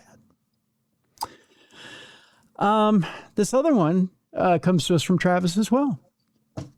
How would you like to be a cop in Salinas, California? You go on your coffee break, and as you're walking out of the coffee shop, there's a theater next door. Keep in mind, you're between the coffee shop and the theater. And as you walk out, you hear a little mumbling coming from the wall between the coffee shop and the theater. Mm-hmm. Okay. Kind of a, help me, help me. Oh, no. Is this like a kidnapping situation? No, someone's stuck in the wall. Oh. Oops. Turns out it's a burglary suspect who is stuck in the wall. As a matter of fact, oh, no. Here's a picture of the fire department trying to get him out. Oh, my goodness. That's a bad day. Yeah. Yeah. That's another one of our dumb criminals. A group of Salinas police officers were enjoying a break from fighting crime at a local coffee roaster when they heard faint cries coming from the walls. The sounds were coming from a burglary suspect who had fallen off an adjacent movie theater roof and landed in a wall space where he was trapped for 10 hours before being rescued, according to authorities. Salinas police officers were inside Brewgie, which is a Main Street coffee shop, on Sunday, getting their morning coffee when they heard calls for help nearby. Police officers looked around the area, including inside the nearby Maya's Cinema, and realized the yelling was coming from inside the wall between the coffee shop and the theater. Oh, no. It's so confusing to hear and try to figure out what's going on. Right? After they knocked on the wall, they heard knocking back. Officers cut into the Brugge's wall and uncovered only cinder block and cement, according to the police. To get the man, firefighters cut open another section of an adjoining wall along Main Street and rescued Isaac Valencia, who had been trapped there for 10 hours, according to officials. Valencia was booked into Monterey County Jail on suspicion of burglary after he was medically evaluated, according to police. Authorities did not say how far Valencia fell, but local news outlets reported a fall of about 22 feet. He fell. Wow. That is a distance. That's going to leave a mark. A little bit, yeah. A video of the rescue posted by the police department shows the Salinas Fire Department breaking down the wall. We're glad this ended in everyone safely going home, the police department said in an online post. Great work by our graveyard officers, even when tired, for trusting their instincts, staying persistent, and quite literally listening to the walls. Reminds me of ghost hunting when you do shave and a haircut to try to get the ghost respond. Yeah, the little dun, dun, dun, dun, dun, and then the guy goes, help me! And you're like, I found one! Got one! He's over here. Oh my God. That's too funny. Too funny. That poor guy. Our next story comes to us from, I believe this was Jana who sent this in. A Florida woman was arrested after a golf course joyride fueled by 21 mini bottles of Fireball. Ooh. Now, one's pretty good. Yeah, one's pretty good. Five are great. 21 of them, I think, would get you schnockered. You're going to be having a bad night after 21. 5, you're having fun. Yeah. I think 5, you're pretty much lubed up. I mean, 5, I would be under the table, but. Well, I don't know if 5 would be, for me, 5 would, I wouldn't be under the table. I think I'd be feeling it. Yeah, I think so. I'd be feeling one, but I don't drink, so that would be why. I mean, they keep a lightweight. Keep in mind they're only that big, right? Yeah. So it's what? It's a shot? It's a shot. Yeah. It's exactly a shot. Yeah, but 21 shots of Fireball. No, I'd be in the hospital. Yeah, I think most of us would be down and out in Beverly Hills at that point. If you drink too much Fireball in college, you throw up and you eventually move on from that nightmare cinnamon whiskey. I think that's pretty much a given. And you're not going to want to drink that again. That's on your list of never agains. Yeah. Anytime you smell something cinnamon, you automatically want to throw up, right? Yeah. That's what usually happens, at least in one writer's experience, and then you're off the stuff forever, like Jess just mentioned. Well, unless you're this Florida woman with a recent DUI arrest that's going viral for all the wrong reasons. Oh, this poor woman. Actually, you want to see a picture of her? Yeah. And take a look at the hood of this cop car. Oh, well, there's her shots just lined up in a row. There they are, right there. Yay! She looks mad. Give me back my Fireball. Hey, you know what? When you've been drinking 21 bottles of Fireball, I don't think it probably feels as good coming out or coming up as it does going down. She looks like an angry drunk, though. Like a lot of people are like happy drunks. They get really huggy and just love everyone. And then you got the ones that just want to beat everyone up and they're mad at the world. Yeah. Well, that's what she looks like. Does whiskey give you heartburn? I mean, everything gives me heartburn, Tim. So I got to think that cinnamon whiskey has got to give you heartburn. It definitely burns when it's going down. So you're going to be just sitting there and have a little burn-in. But 21 shots has got to, it's just got to be that's an ulcer waiting to happen. I think so. Yeah. Erica Meyer of Palmetto was arrested last week after an alcohol-fueled joyride around Streamsong Golf Resort, in which she was eventually located sitting next to her crashed red 2018 Hyundai. According to witnesses in the Polk County Sheriff's Office, she had driven over parts of the nearby golf course and appeared incoherent when found by deputies. Maybe she just wanted to play around, Jess. Yeah, I think maybe. Yeah, she just thought, my Hyundai will work as a golf cart. I could use that. It's a little too heavy for the grass, but not too much. You might leave some tread marks in the green, but yeah, pretty much. Yeah. Her alleged slurred speech and in and out balance were certainly due to the 21 open mini bottles of Fireball and 2 empty bottles of 99 brand liquor. I've never had that before. All found in the car. There was also an unopened 10-pack of 50 milliliter Fireball cinnamon whiskey bottles. There was an unopened 10-pack of those 50 milliliters. She was going for more. She was going for 31, Tim. Oh. That brave soul. Erica stated that she had not consumed any alcohol, despite the odor of an alcoholic beverage on her breath. That's the first. By the way, Grady Judd is back in this story, our favorite Polk County sheriff. Erica refused to participate in field sobriety tests, according to Grady Judd, and refused to provide any breath samples. She stated that she had been told by friends and social media that it's a bad idea to do field sobrieties. When you're drunk, yes, it probably is. Probably.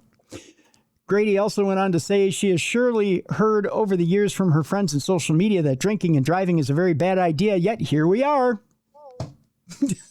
Grady. He's so sly. It's funny. According to Sheriff Judd, Meyer was eventually arrested and charged with DUI with property damage and refusing to submit to a DUI test. She was also cited for failure to drive in a single lane. It was a golf course and open container within a vehicle. This is certainly not the first mini bottle of Fireball consumed on a golf course, but it's most likely going to be the most expensive. So there you go. There you go. Did you ever watch Knight Rider? Yeah, I did, actually. We used to like that when I was a kid. Yeah. Well, Travis forwarded this story to us about Kit, the car from Knight Rider. Oh, yeah? Yeah. It turns out that Kit is in the news. Kit's in a little bit of trouble. And Michael is not around to help. Oh. Yeah. I don't know if you remember Michael from Knight Rider as well. Because isn't Michael dead? I mean, yeah, I think so. I mean, it's in poor taste. I know. It's maybe I shouldn't have brought that up. He can come back to help, in the afterlife, in spirit. True. Yeah. I didn't think about Maybe. that. Yeah, there's that. Yeah, but the Knight We Rider. believe in ghosts around here. Yeah, that's true. We do believe in ghosts around here. The Knight Rider car, Kit, got a speeding ticket. The only problem is it's been parked for years. Yeah. Who was driving it? What was it doing now? Well, I'll tell you. An Illinois museum is trying to solve a real-life mystery worthy of Knight Rider after receiving a speeding ticket for a replica of Kit, the iconic talking car from the hit 1980s TV series, despite the vehicle never leaving its exhibit floor. Officials at the Volo Museum said they were stunned when a $50 traffic ticket from New York City arrived in the mail accusing their black 1982 Pontiac Firebird Trans Am replica of speeding through Brooklyn on April 22nd. According to the citation, a traffic camera clocked the car traveling 36 miles per hour in a 25 miles per hour zone on Ocean Parkway at about 1:02 p.m. The summons included photos of a black Trans Am bearing the California vanity plate Knight, matching the novelty plate displayed on the museum's replica kit. Interesting. Very. There's just one problem. The museum says the car has not moved in years. So that would be impossible. The summons was mailed to the Volo Museum, where a 1982 Pontiac Firebird Trans Am replica of Kit had been on display for years as part of its Hollywood vehicle collection. The museum's marketing director, Jim, I believe this is Wadila, says it had been more than a decade since the car was last moved from its exhibit space. Museum officials said the traffic camera images from Brooklyn appear to have incorrectly matched the vehicle's novelty Knight plate to the Illinois display car. Even though the plate is not a valid registration and the vehicle has not been driven on public roads in years. In a Facebook post, the museum said the automated system linked the California Knight plate to its exhibit car, which ultimately triggered the citation. Wajila said the museum received the notice on May 11th from the New York City Camera Violations Unit and initially thought it might be a joke, given its well-known collection of movie and TV vehicles. We are famous for our large movie and TV car collection. At first, we thought it was a joke, he said. When we then looked it up on our official New York City website, and it was indeed legit. He added that the situation became even more confusing when staff examined the plate. What's odd is that the California license plate that reads Knight isn't a registered California license plate. It's not a vanity plate at all. It's a novelty plate. We sell them in our gift shop. Oh. So someone just put a gift shop plate on the front of a 1982 Trans Am and went driving around New York City. So it wasn't the real Kit. It was an imposter. That's right. Wajila said the museum's biggest question is how a New York violation tied to a California novelty plate could be linked back to a museum in Illinois. Our biggest confusion is how a violation in New York with a fake California plate was legally registered to a museum in Illinois. We haven't found any answers yet, he said. The museum quickly leaned into the unexpected attention online, posting about the ticket in a viral Facebook update that mixed confusion with humor. Well, this is a new one, the post said. A traffic camera captured captured Knight Rider's Kit speeding down the streets of New York City. The museum added that the automated system somehow connected the novelty plate to its Illinois display vehicle. You can't make this up, the post continued. Our Kit hasn't moved from our museum in years. Does anyone have Hasselhoff's number? It's 1-800-HE'S in heaven. No. He owes us $50, it says. We can't charge a ghost because he doesn't have a debit card. No, he's not paying. That's right. And you can't make him. That's right. The museum has since requested a hearing to challenge the citation. The New York City Department of Finance and the New York City Department of Transportation said both agencies are, quote unquote, looking into it. I don't know what there is to look into. They got to get to the bottom of it, even though they already know the answer. I guess. USA Today, by the way, reached out to the New York City Department of Finance and the Department of Transportation for additional comment and clarification. I have a feeling this is just going to go around and round until somebody drops it. There's going to be a judge somewhere who's going to dismiss this thing. I'm sure. Seems like they should. We've got better things to spend our taxpayer money on. Yeah. I don't think that this is going anywhere. All right. It's time now for Not Safe for Work. I might have let a few slip. So the kids have been exposed, but what kid hasn't been at this point? It happens. That's right. Your boss might have been exposed as well. But in the meantime, get them both out of the room. The boss is probably still on vacation from the long holiday weekend, probably still up at the cabin, so you probably don't have to worry. But the kids, in the meantime, if you are up at the cabin, send them out to the lake or do whatever. Maybe put them out on the dock and let them fish. And we'll get moving here in 5, 4, 3, 2, 1. Here we go. This first one you may say is pretty tame for Not Safe for Work. But we put it there because it's a violent story. Uh-oh. You may say, well, Tim, how violent could it be if it takes place at a wedding? I'll tell you how violent it gets. First of all, you should never beat up your wedding officiant. No. Because they're doing you a service. But a beach wedding ceremony turned violent after the officiant was assaulted over the cost of the wedding. I don't know if you've ever wanted to beat up your officiant over what they were charging you, but maybe you felt like you should. I mean, I'm sure it was expensive. I don't remember. The whole shebang was expensive, so it just kind of fell into the pot of money. This guy right here, Jess, looks like he's probably going to beat you up no matter what the cost of the wedding is.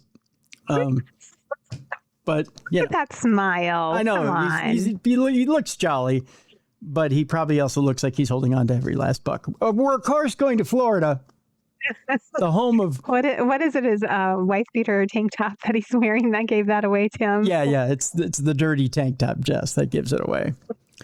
We're going to Florida, the home of you're probably going to get beat if I'm hiring you for a wedding. A Florida man assaulted a 69-year-old wedding officiant because he was upset over the cost of the beachside ceremony. 35-year-old William Wells is charged with battery of a person 65 years or older. That's the thing. You can't beat up senior citizens. No. We get to a certain age and we're protected because we're old and fragile. Yeah. It's like being a rare bird or something. Yeah. Yeah. Like that. Yeah.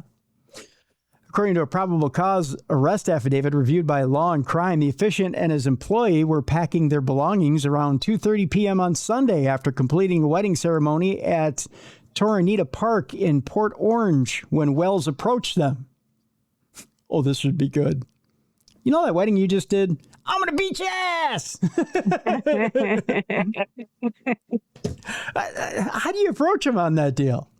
But I feel like he would be doing it with a smile. Like that smile in his mugshot. It was just such a jovial, happy-looking guy. Let me do it with a smile on my face. Ready? I'm going to beat your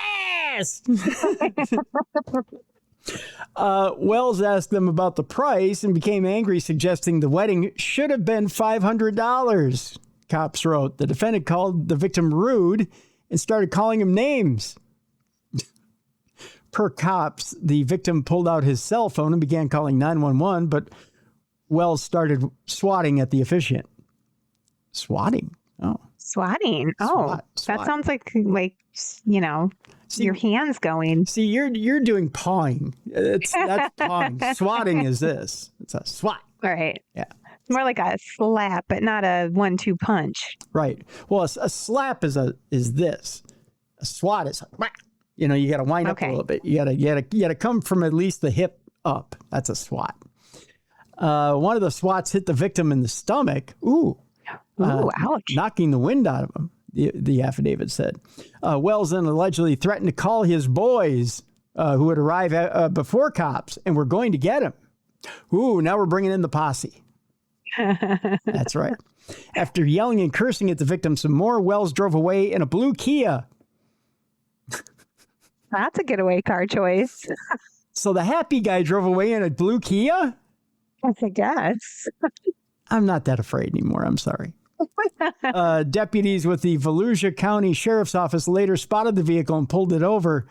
Post Miranda, Wells admitted to arguing with the officiant, but denied assaulting him. According to the complaint, Wells told deputies that he became upset because the victim was recording him and his car At one point, deputies had to tell Wells to calm down as he was getting excited in an aggravated state.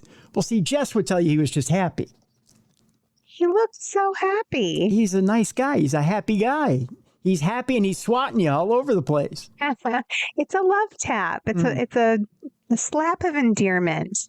That's a great title for the movie when they make it. Slaps of endearment, right? Cops noted that the defendant had been arrested and convicted multiple times for other assaults. He's not that happy, Jess. He also was arrested for fleeing and eluding, along with drug-related charges, easy for me to say. Wells was arrested and taken to the Volusia County Jail, where he has since posted a $5,000 bond. That's all you get for slapping around an old efficient. No, it's not bad. Yeah. Take a shot if you want. It's only $5,000. Yeah, you're going to get yourself out. No big deal. Yeah. He has a court date, by the way, for June 16th. So that's our first story. All right. How do you know when you're a stupid kitty diddler? No. Well, if you're diddling kids, you're stupid. Exactly. That's the first sign, Jess. But a really stupid kitty diddler does what? Post a video of it? I don't know. Well, there's that. That's a good start. But we go to Texas, where this kitty diddler was arrested after dropping his thumb drive with child porn outside the sheriff's office. Oh, that is stupid. Yeah, very stupid, right? A registered sex offender in Parker County was arrested after investigators say he accidentally dropped a thumb drive containing thousands of files of child pornography in the parking lot of the sheriff's office following a routine compliance check. Whoops. Oh, no. What are you walking around with that in your pocket anyway? Right? Jeez. Keep it somewhere safe. Oh, no, officer. I'm completely being kitty porn free. I have not engaged in any of that. What's that thumb drive? Not mine. I'm holding on to it for a friend. Yeah. You got to keep that stuff in like one of those books that looks like a book, but really it's a secret, and it has a password code thing you got to put in. Like, you can't just walk around with it in your pocket. Evidently he did. I take that back. Just walk around with it in your pocket so you can get busted. Yeah, that's right. Disgusting freaks. That's right. According to the Parker County Sheriff's Office, William Raymond Catrone was taken into custody after deputies linked him to a digital thumb drive found outside the agency's main building on March 18th. The device, turned in by a visitor, contained more than 2,000 images and 100 videos of child pornography, along with photos of Catrone. So, yeah, he was guilty. Yeah, it was his. Yeah. And I hate that so much of that exists. Oh, that just makes me sad. Yeah. Sheriff Russ Authier said Catrone had just completed a required sex offender compliance appointment where registrants must periodically verify their information before leaving the building and driving away. Investigators later reviewed surveillance video that showed a thumb drive falling from Catrone's pocket as he retrieved his car keys in the parking lot. Jesus. Oh, gosh. Authorities said the footage, along with the contents of the drive, helped confirm the thumb drive belonged to Catrone and was in his possession during the compliance check. Investigators contacted Catrone and asked him to return to the sheriff's office, where he was taken into custody. And he bought it. Oh, what do you need? Oh, we just need a little more info. We're sorry. We forgot to fill something out on your form. We need you to come in real quick. Oh, sure. Dumbass. I like to think, how we have guardian angels who are protecting us. Yes. This was one of those situations where guardian angel was like just knocking that out of his pocket onto the ground. Scooting it out of his pocket and whoops. Yeah. Yep. It says here he was taken into custody. During a recorded interview, officials said Catrone confessed to possessing child pornography. So he came clean. I mean, came clean, but you know what I mean. A subsequent search of his home, conducted with the assistance of the Weatherford Police Department and the Texas Department of Public Safety, it turned up additional electronic devices with similar material. Yeah. So he was holding on. He was holding more than what he was saying. or what they had confiscated. After reviewing the evidence, the judge issued additional warrants on March 20th, charging Catrone with first-degree felony possession, involving a child under 10, and second-degree felony failure to comply with sex offender registration requirements. Catrone was booked into the Parker County Jail. Bond was set at $750,000. So good. Yeah, that is an appropriate price. Yes, that's for sure. So good on them. Good on them. They got him behind bars. All right. This story was sent in to us. I believe Tony sent this one in. Our next story is a little creepy, I'm not going to lie. Westland, Michigan tenants caught their landlord having sex on a security camera. Oh, yuck. Yeah, I don't know about you, but that's the last thing I'd want to see my landlord doing. No, yeah. No, thank you. Yeah. This one, disturbing on so many levels. A Michigan couple say they checked their security camera expecting to see their landlord fixing stuff around the house. Oh, he was fixing something, all right. Oh, no. And instead got a full-blown live sex show. According to Fox 2 Detroit, a couple renting a home in Westland got security alerts while they were at the hospital visiting their sick grandmother. Oh, that would have pepped Grandma up real quick, wouldn't it? Show her that video. Here, Grandma, look at my phone. Look what's happening at our house right now. No, dear, no more.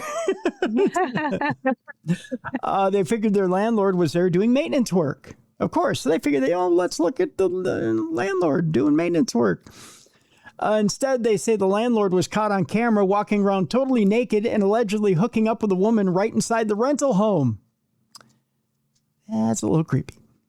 Yeah, because you might be renting the place, but it's your furniture and bedding. I mean, I don't know where he was doing it at, but it was definitely on your stuff. Evidently everywhere. Ew. The tenant told Fox 2 the guy looked way too comfortable which honestly raises even more questions nobody wants answers to. Imagine opening your security app and seeing your landlord treating your rental house like his own personal sex room. It's time to go home and burn the house down, right? Yeah, the fluids and the yuck. Yeah. I mean, burn it all with fire, right? Yep. Light it up. Yeah. Not only that, but I think we get deeply discounted rent that month because now we have it on video, right? Yeah. I had all back payment for all the rent I've paid you the whole time I've lived there. Right. Honestly. Right. We need a refund. And no security deposit. We get that back. We get it all back. Yep. And you pay the cleaning bill. Yeah. After we leave. Yeah. The couple turned the video over to police, but honestly, nobody even seems to agree whether this was technically a crime. Oh, it's a crime. I mean, it should be. We need to get some laws on the books if it's not a crime. That's right.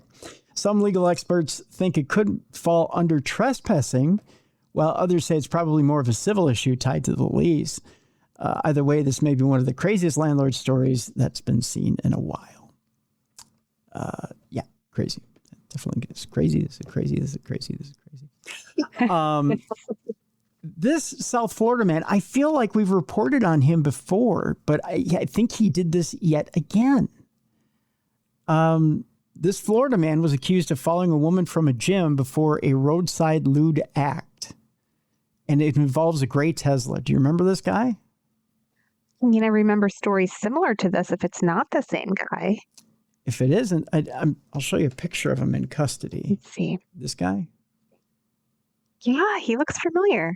So he's at it again. Yeah. A 50-year-old South Florida man is facing an indecent exposure charge after he allegedly tailed a woman through Miami traffic before pulling alongside her vehicle at a red light and exposing himself. The incident, which unfolded May 15th, has prompted police to warn that there may be other victims who have yet to come forward.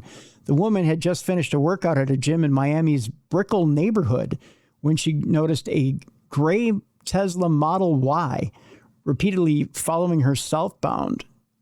on South Dixie Highway.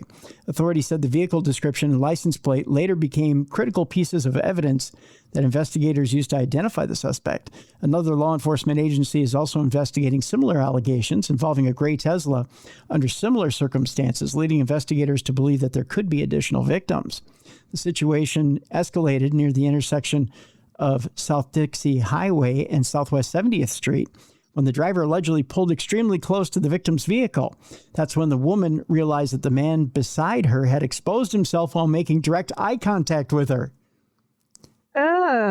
Yeah, creepy. The victim managed to stay calm enough to memorize the vehicle's license plate number and provide detectives with a detailed physical description of the driver. Investigators later identified the suspect as Rogerio Miranda de Souza, who's all of 50 years old, from Pinecrest. And the victim reportedly identified him during a photo lineup. I wonder which. Yeah, I know. What did she identify first, right? What did they take pictures of and make her look at? Right. Sir, can you drop your pants first? We want to identify you that way first. He was arrested the following Wednesday, early a week after the incident took place. Essentially, detectives had the license plate number and vehicle description. South Miami police said the information provided by the victim helped investigators identify Miranda de Souza and connect him with the alleged incident. A photo lineup reportedly confirmed investigators' suspicions, and Miranda de Souza was arrested on Wednesday, May 21st. He was booked at the Turner Guilford Knight Correctional Center on charges of indecent exposure, held on only $1,000 bond before posting it on Thursday night. So he was in and out. I mean, not in his car, but he was in and out. Figuratively speaking. Yeah, he was in and out of custody. You know what I mean? At the bond hearing, his defense attorney reportedly argued that Miranda de Souza should be released without bond because he was not considered a flight risk. The judge wasn't persuaded, however. He said, yeah, not on these allegations. The judge reportedly responded after setting bond at only $1,000. His attorney later released a statement saying Miranda de Souza enjoys the presumption of innocence, as does every person charged with a crime in this country, adding that it would be premature to comment further before the facts were fully investigated. But as we said, police believe there are more victims out there of de Souza, or Miranda de Souza, and his mobile frisking, we'll call it that way. But he is bonded out now. So there you go. So ladies, if you see him out driving around. That's right. And finally, this is not ultimately where you want to store your wine. I can think of a few places. And since we're in not safe for work. Yes. I just hit you with that little bit of a hint. That's all I needed. As cops say, a woman hit a wine bottle on her person. On her person or in her person? Yes. A prisoner was found with a stolen Pinot Grigio inside her vagina. Wow. I'm sorry, but that is impressive. There is no way I could hide a bottle of Pinot Grigio in my girl part. She just calls it her wine cellar, ladies and gentlemen. Wow. Hello. By the way, a standard bottle of wine is 3 inches in diameter at its base and just shy of 12 inches tall. Yeah, I mean, maybe when fully dilated and giving birth. Huge. It holds 750 milliliters of liquid and weighs more than 2.5 pounds. Wow, she has some strong Kegel muscles to be able to even hold it in there. While being processed into jail, a Michigan woman was found to have concealed a stolen, unopened bottle of Cupcake Vineyards Pinot Grigio wine. Is it really that good? Cupcake. Yeah, cupcake. They make it sound so cute, and then it's like up her crotch. No. Yeah. Inside the old vagine According to investigators who charged the woman with attempting to smuggle contraband into a penal institution. Funny, it's a penal institution, and she's got the old wine. According to police reports, 48-year-old Monique Megciani was arrested earlier this month for trespassing at a CVS pharmacy in Grand Traverse. Boy, how would you like to do a shopping trip with her? I'm fascinated, so I'd be game. Let's go down this aisle and see how much we can get away with. Are you ready? See what you can shove in there. That's right. She's like Houdini. Shit just starts disappearing. I mean, how do you walk? Seriously, Tenderly, Tim. gingerly. I mean, there's. I remember being like very pregnant with my children and like waddling, and they were like in my uterus. They weren't like in my vaginal canal. Just think, this 20-ounce bottle I'm holding right now, nothing. Yeah. Child's play. No. Yeah. Yeah. Nothing. Mm-hmm. For amateurs, this woman is a freaking professional. Yeah. She'd swallow that up like nothing. She'd have room for more. Maybe a bag of Cheetos on top of it. You have a whole 6-pack in there. Yeah. Oh, even better. I mean, I need stuff for the week. Yeah. Well, that's your girl. That's my girl right there. She was barred from that CVS. She appeared at the business on May 9th and allegedly stole wine, which she consumed in the store's bathroom. Just a classy broad. No wonder she's single. After being hospitalized due to her high intoxication, Megciani was discharged from a local medical center and immediately returned to the CVS on May 10th. So she didn't necessarily stay away. He's like, I'm back. I'm back. Guess who? Mommy needs her wine. Right? Police called to the store, arrested Megciani at the checkout counter for trespassing on property again.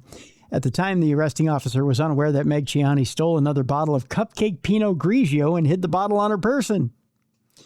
Megciani, cops reported, was handcuffed, checked for weapons, and put into a squad car. However, that process was not smooth.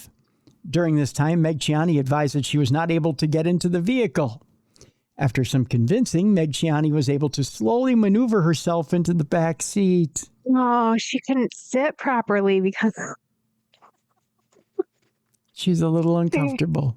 Gonna have to lay down. Yeah. I mean, yeah. Well, she had a.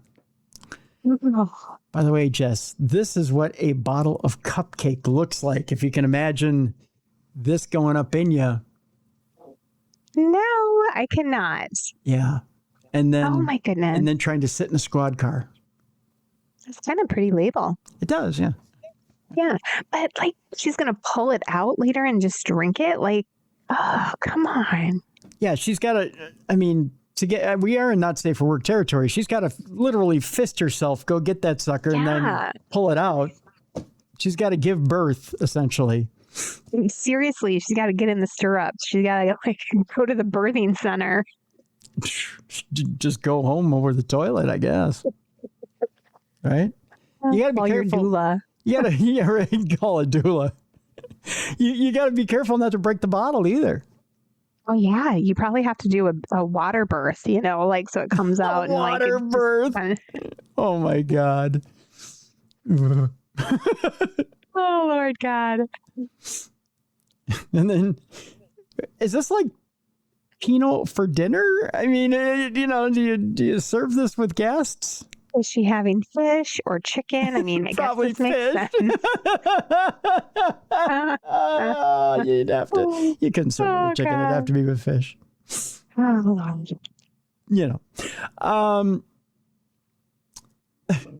Megciani, cops reported, was handcuffed, checked for weapons, put into the squad car. However, process wasn't smooth, as I had said. They get her into the back seat. As the arrestee was subsequently being booked in the county jail, a female corrections officer conducted a final check of Megciani's person. I bet she was shocked. I mean, like... That's one way of putting it. Imagine that's what you, I mean, I'm sure they see all kinds of things, little things they're trying to sneak in, little weapons or, but a freaking full bottle of wine.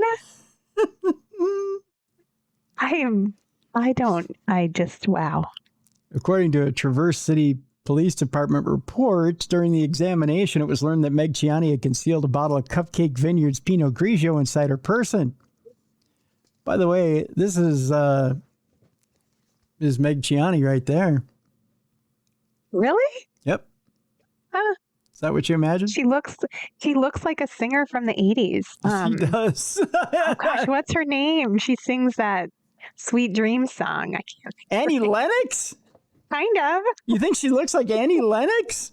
A little bit. Doesn't she, with the haircut? And I think it's just the haircut. Yeah. it might be. I don't know. Yeah. I was thinking more Kim Carnes, but I was not expecting her to. I don't know what I was expecting, honestly. Annie Lennox. But she doesn't look crazy. No. I wouldn't see that woman at the store and think, there's a lady who would have a bottle of wine shoved up her vajayjay. Like, I would be like, oh, cute hair. She's housing the cupcake. Yeah. Housing the cupcake. Hear how this company feels about this, like being, the name of the wine is like so prevalent and it's kind of hysterical. It's this free advertising. Yeah. No publicity is bad publicity. Well, it is. Cupcake. It's our wine. It's cooch wine. Our wine's so good, you're willing to shove it up your vagina.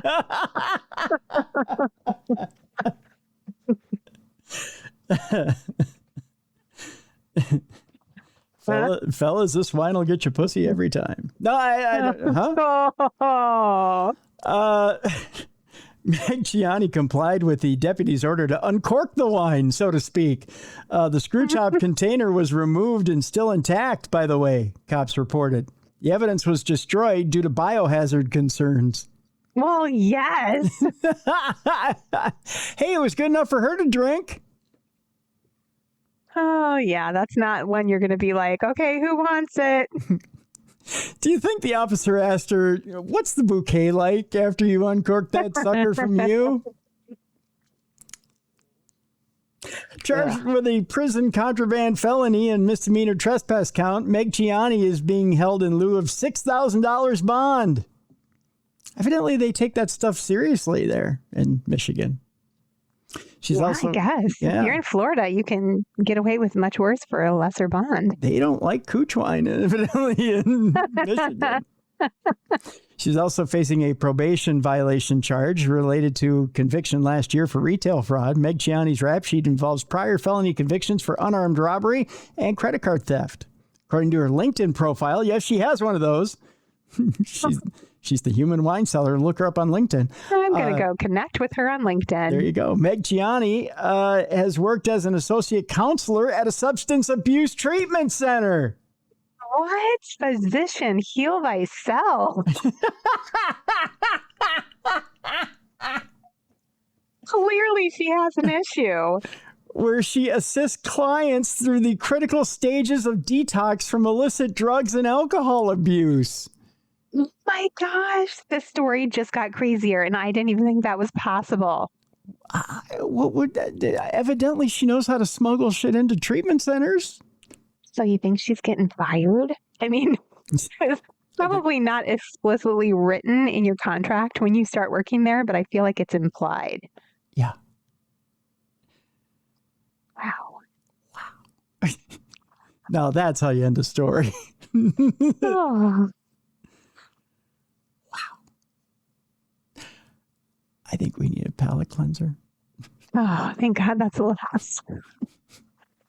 I feel like I need to apologize for everyone for everything I just said the last 10 minutes. I'm so disgusted. Hey, it's something.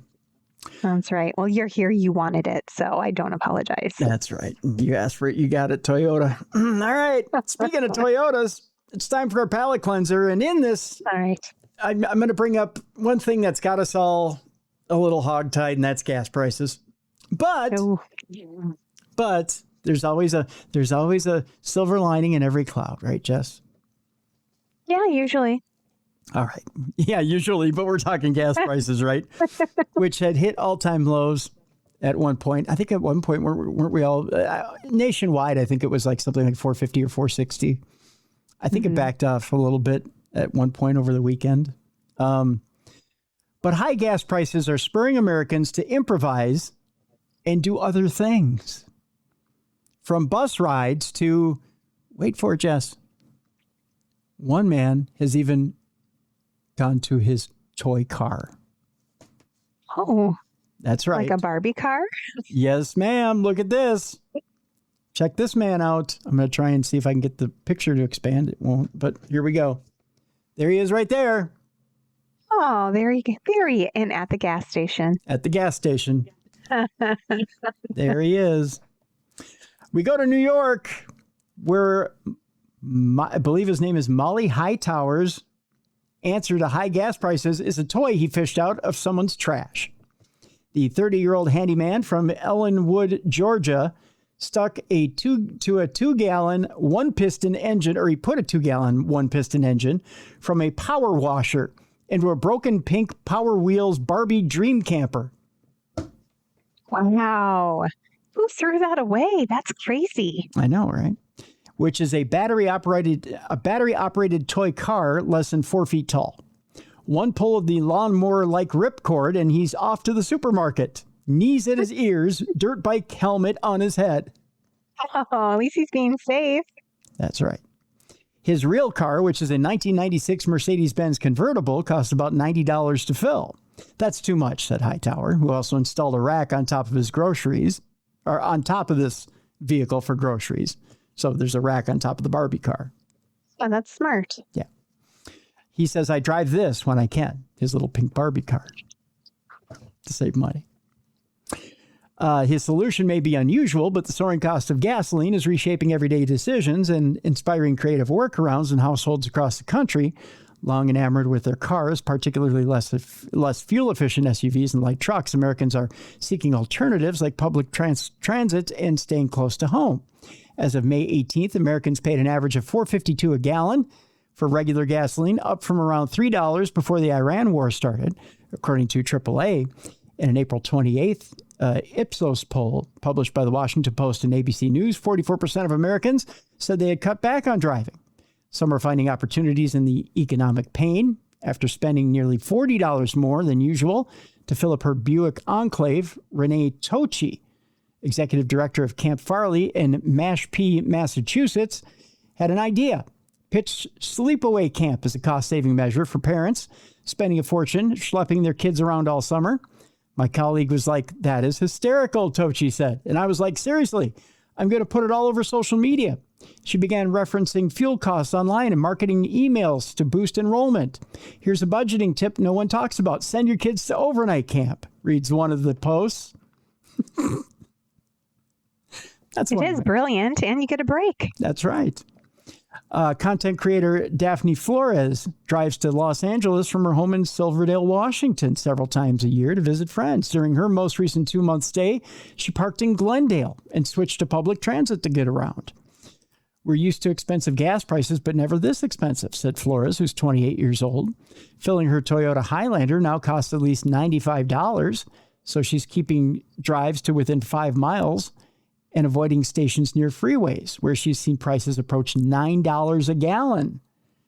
On the bus, yeah, it's ridiculous in Los Angeles right now. On the bus, she can edit videos and avoid parking costs. Online, Flores says more Americans her age are talking about similar choices. I'm seeing a lot of videos of people taking the bus. The trend is evident from coast to coast. In Maine, ridership on Bangor's public bus system has risen 21% since January, said Transit Administrator Lori Linscott, with most growth during peak commuting hours. I started watching people and trying to get some kind of demographic, said Linscott. It was every walk of life. On a recent Thursday, drivers wanted waited more than an hour at a gas station in El Segundo, California, where tourism agency Visit Las Vegas was offering up to $100 in gas for the first 100 drivers in line to encourage travel to the city. There's an interesting giveaway. But few who showed up were thinking about vacationing. Robert Jackson of El Segundo said the fuel would only last a few days. I have to walk and take the train now, he said. It's tough. It really is. Segat Frank of Los Angeles said she used to go shopping across the sprawling city. I stay close now because I don't want to run out of gas, she said. In Chicago, City Point Community Church plans to give away $5,000 worth of $25 gas cards in the coming weeks. Pastor Demetrius Davis said they distributed more than 70 cards after Mother's Day services. Transportation is not a luxury for many families. He said it's survival. So far, the crunch has not caused a surge in electric vehicle purchases, but it has vindicated current EV drivers, particularly Tesla owners, who found themselves swept up in last year's political backlash against CEO Elon Musk. John Stringer, president of Tesla Owners of Silicon Valley, a group of Tesla enthusiasts, recently posted a TikTok video showing a gas station sign with sky-high prices. Oh man, wish that was a problem that I had to deal with, Stringer said cheekily before turning the camera towards his Cybertruck, which, by the way, I think those are ugly. I can't. Oh, they're just so weird. Yeah, I can't. To me, it looks like a dumpster. Well, meant as a joke, Stringer said his relief is real. I don't know the last time I looked at gas prices except that video. But still, I would rather I would rather drive the pink Barbie car than a Cybertruck. Same. I'm with you. Yeah, I think the little pink Barbie car that this guy right here made up with the lawnmower engine. Yeah. I would rather drive that. Look at him posing with it. I know. He's so proud. And he puts his little groceries on top. Hey, that's just smart. Yeah. And he probably pays what? $10 to get around? It's probably a 2-gallon engine. Yeah. So good for him. So see, there's a workaround for everything. Yeah. People are getting creative and I love it. That's right. There's a solution for everything. Much like we started out the program with a solution for everything. Travis and I fixed my thermostat in the parking lot of a gas station. That's right. And we ended with a gas station. That's right. It all just came full circle, Tim. What a show. It did. See? There you go.